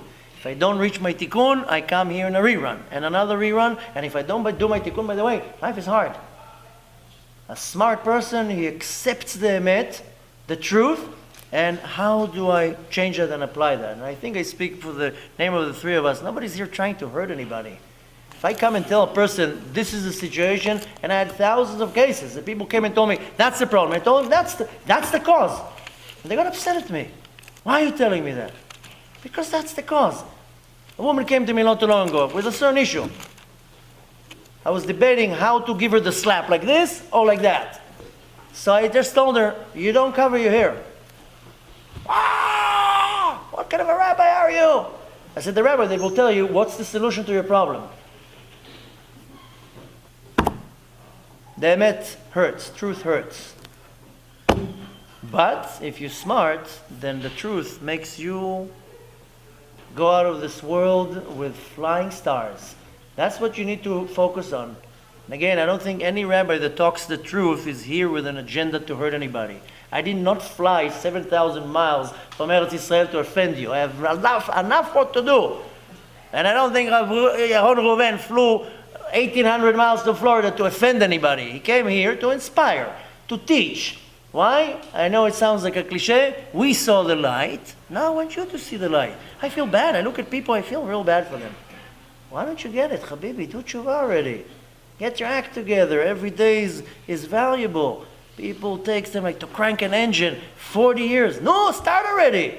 What are you waiting for? So I feel like the luckiest man in the world, because the Kadosh Baruch Hu not only opened my eyes, but allowed me, and still allows me to do tshuva. You know that most people, when they do an act, a mitzvah, they say bracha, asher kideshanu b'mitzvotav v'tzivanu laneach tefillin. Very nice of you. You know what I say before I do a mitzvah? I remove away any attention, and I say, Hashem, Todah that you allowed me to now put tefillin on. Todah that you allowed me to say Birkat HaMazon, because most people run to the pizzeria where it's mezonot. Say the Birkat HaMazon. I thank the Kadosh Baruch Hu. You know how many men call me? Can I still put tefillin on? It's 4:45.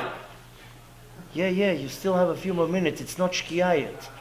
I thank Hashem, Baruch Hashem, that you didn't activate the Yetzer Hara today, here or here or here. Be appreciative the Kadosh Baruch Hu even included you, and you gotta start the engine faster.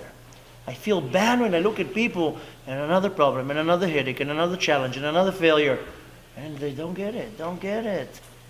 Get your act together. Your days are numbered in this world.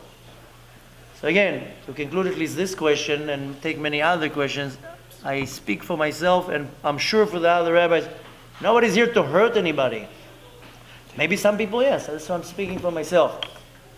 The truth is the only way to correct yourself. And yes, I wasn't here. I had to run out for a second to the bathroom. I didn't hear exactly what Rabbi Mizrachi said. But no, in regards to the autism and the kids and special needs, it's all the kindness of the Kadosh Baruch Hu. And yes, there are so many books. Just people don't like reading the books. Or worse than that, they don't know how to read the book. So they read the book and they understand it however they want to. Either they don't know Hebrew, either they don't know Aramaic, either they don't like what the person says in the book. Like this woman who up until today slanders me all over the place. I wanted to tell her, why don't you go down the hill, I live in Tzfat, go down the hill to the grave of the Arizal, complain over there, write a comment on his grave. Why are you writing a comment on my Facebook? Go in, he wrote the book. I just read the book and I tell you. The Torah has the answers for everything. A smart person looks in the Torah, finds all the answers to all your problems. Next question? Or you want to say maybe to answer the question, or you want a new question? New question. Chavod. Everything is long. You have 3 speakers that speak an average of 3 hours a lecture. And then take a breath and speak another 3 hours. Something you had a post regarding a certain rabbi who's commenting regarding homosexuality. Boteach.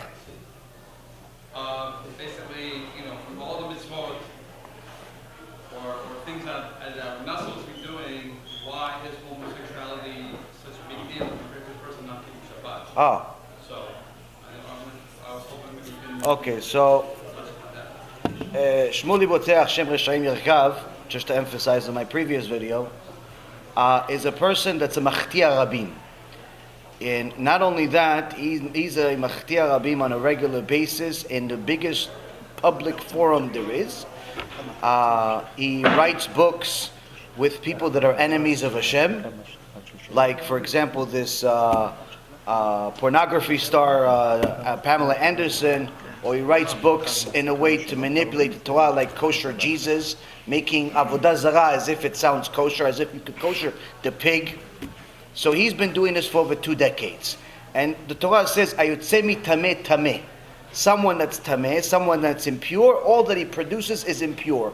Unfortunately, recent news came out that his daughter opened a sex shop in Tel Aviv, and she called it kosher sex.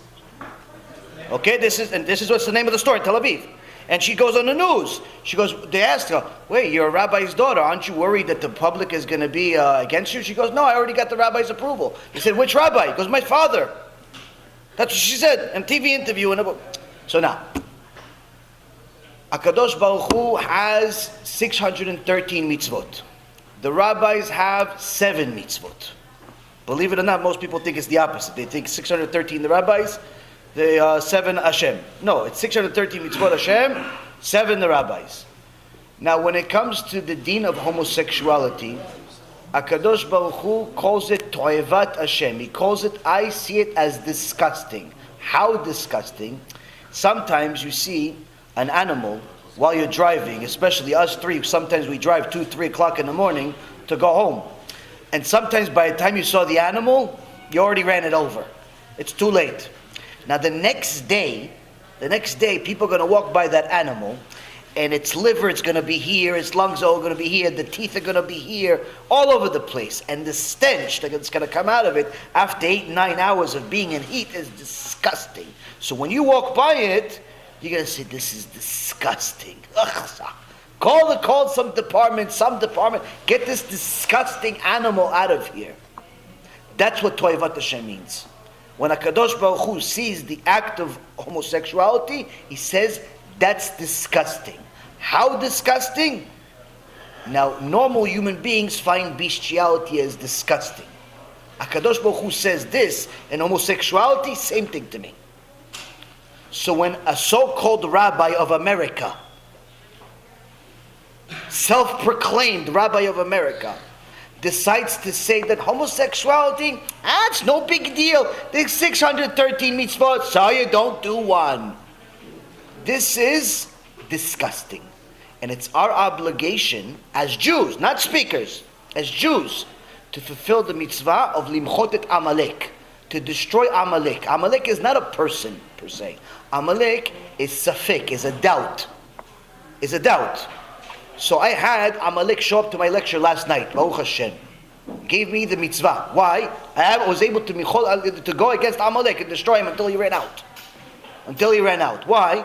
Because what Amalek does is not that he tells you, listen, you should drive on Shabbat. No, he doesn't say that. Amalek doesn't say that. Amalek says, maybe the driving is not allowed, but playing on the phone is rabbinical. It's rabbinical, so maybe that's allowed. Maybe the rabbis are really saying this because and he starts manipulating the Torah in such a way that he puts a doubt in your mind on the mitzvot that you're doing.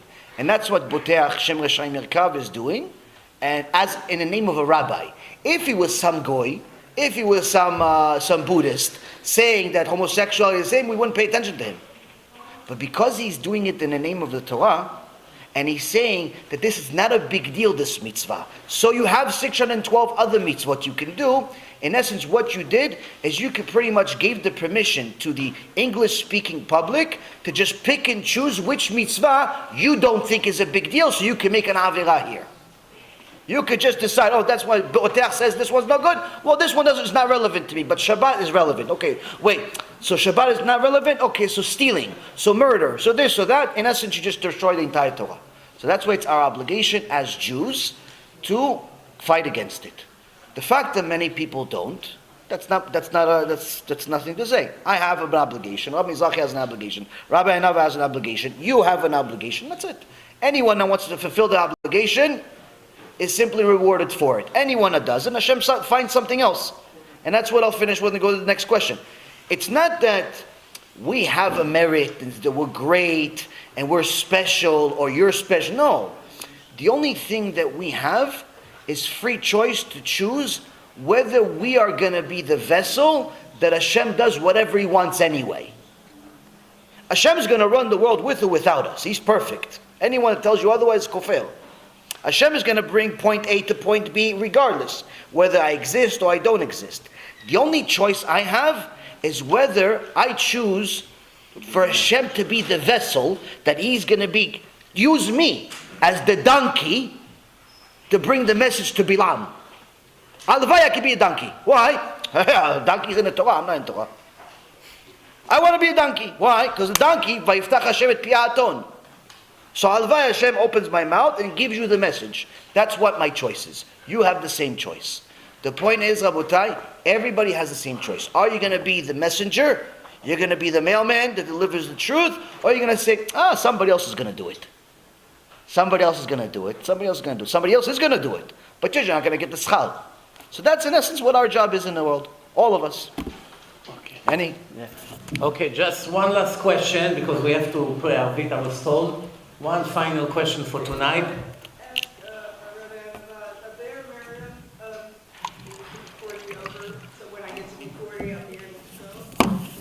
You're too young. You're too young for our seminary. What? You're too young for the seminary. What is it, a week? Is it a week? The seminary? How long? Yeah. No. The seminary has daily classes. The seminary has daily classes that the local women come enjoy everyday classes. Right. There are women who come for a month, for 3 months, for 2 months, and there are women who come in organized groups. If they come for a week or 10 days, that's usually every 2 months as a group. And the group is private. Excuse me? If I go, I choose. Yes, some ladies come and they rent an Airbnb for 3 months and they come to classes whenever they want, however they want. They build their own schedule. But the seminary is built for mature women that, today a young lady that wants to learn Torah, she goes to a seminar in Yerushalayim. If you're 28, 35, 62, you have nowhere to go. It's Tzfat, no? Yeah. Tzfat. You have nowhere to go. A lot of our students are in their 60s and 50s and 70s. We have a student, she's 79 years old. Where does a 79-year-old woman go when she wants to learn Torah? She's one of our best students. And of course, there are young ones in the 50s. So we have the exact same thing for men also. But a lot of the women, they come and they live there and they come every day to classes. Some take 2 classes a day, some take 10 classes a day. A lot of the classes are not taught by me. Now I'm gone for 2 weeks. The classes are still running. A lot of women, they come, they can't take too much time off. They come for 10 days, a week. There's organized groups. When I'm gone, there's other teachers there's other rabbis, there's other female teachers.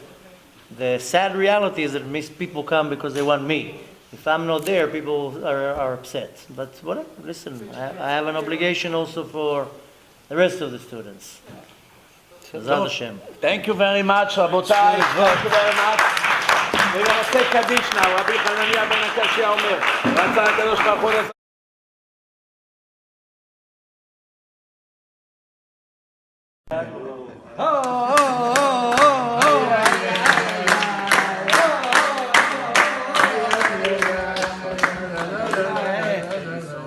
ברוך הוא שלמים, מלאים תורה, מצוות, גמילות חסדים, נחת בעזרת השם, יד שמיים, תשובה שלמה, בעזרת השם, קידוש השם גדול לעשות.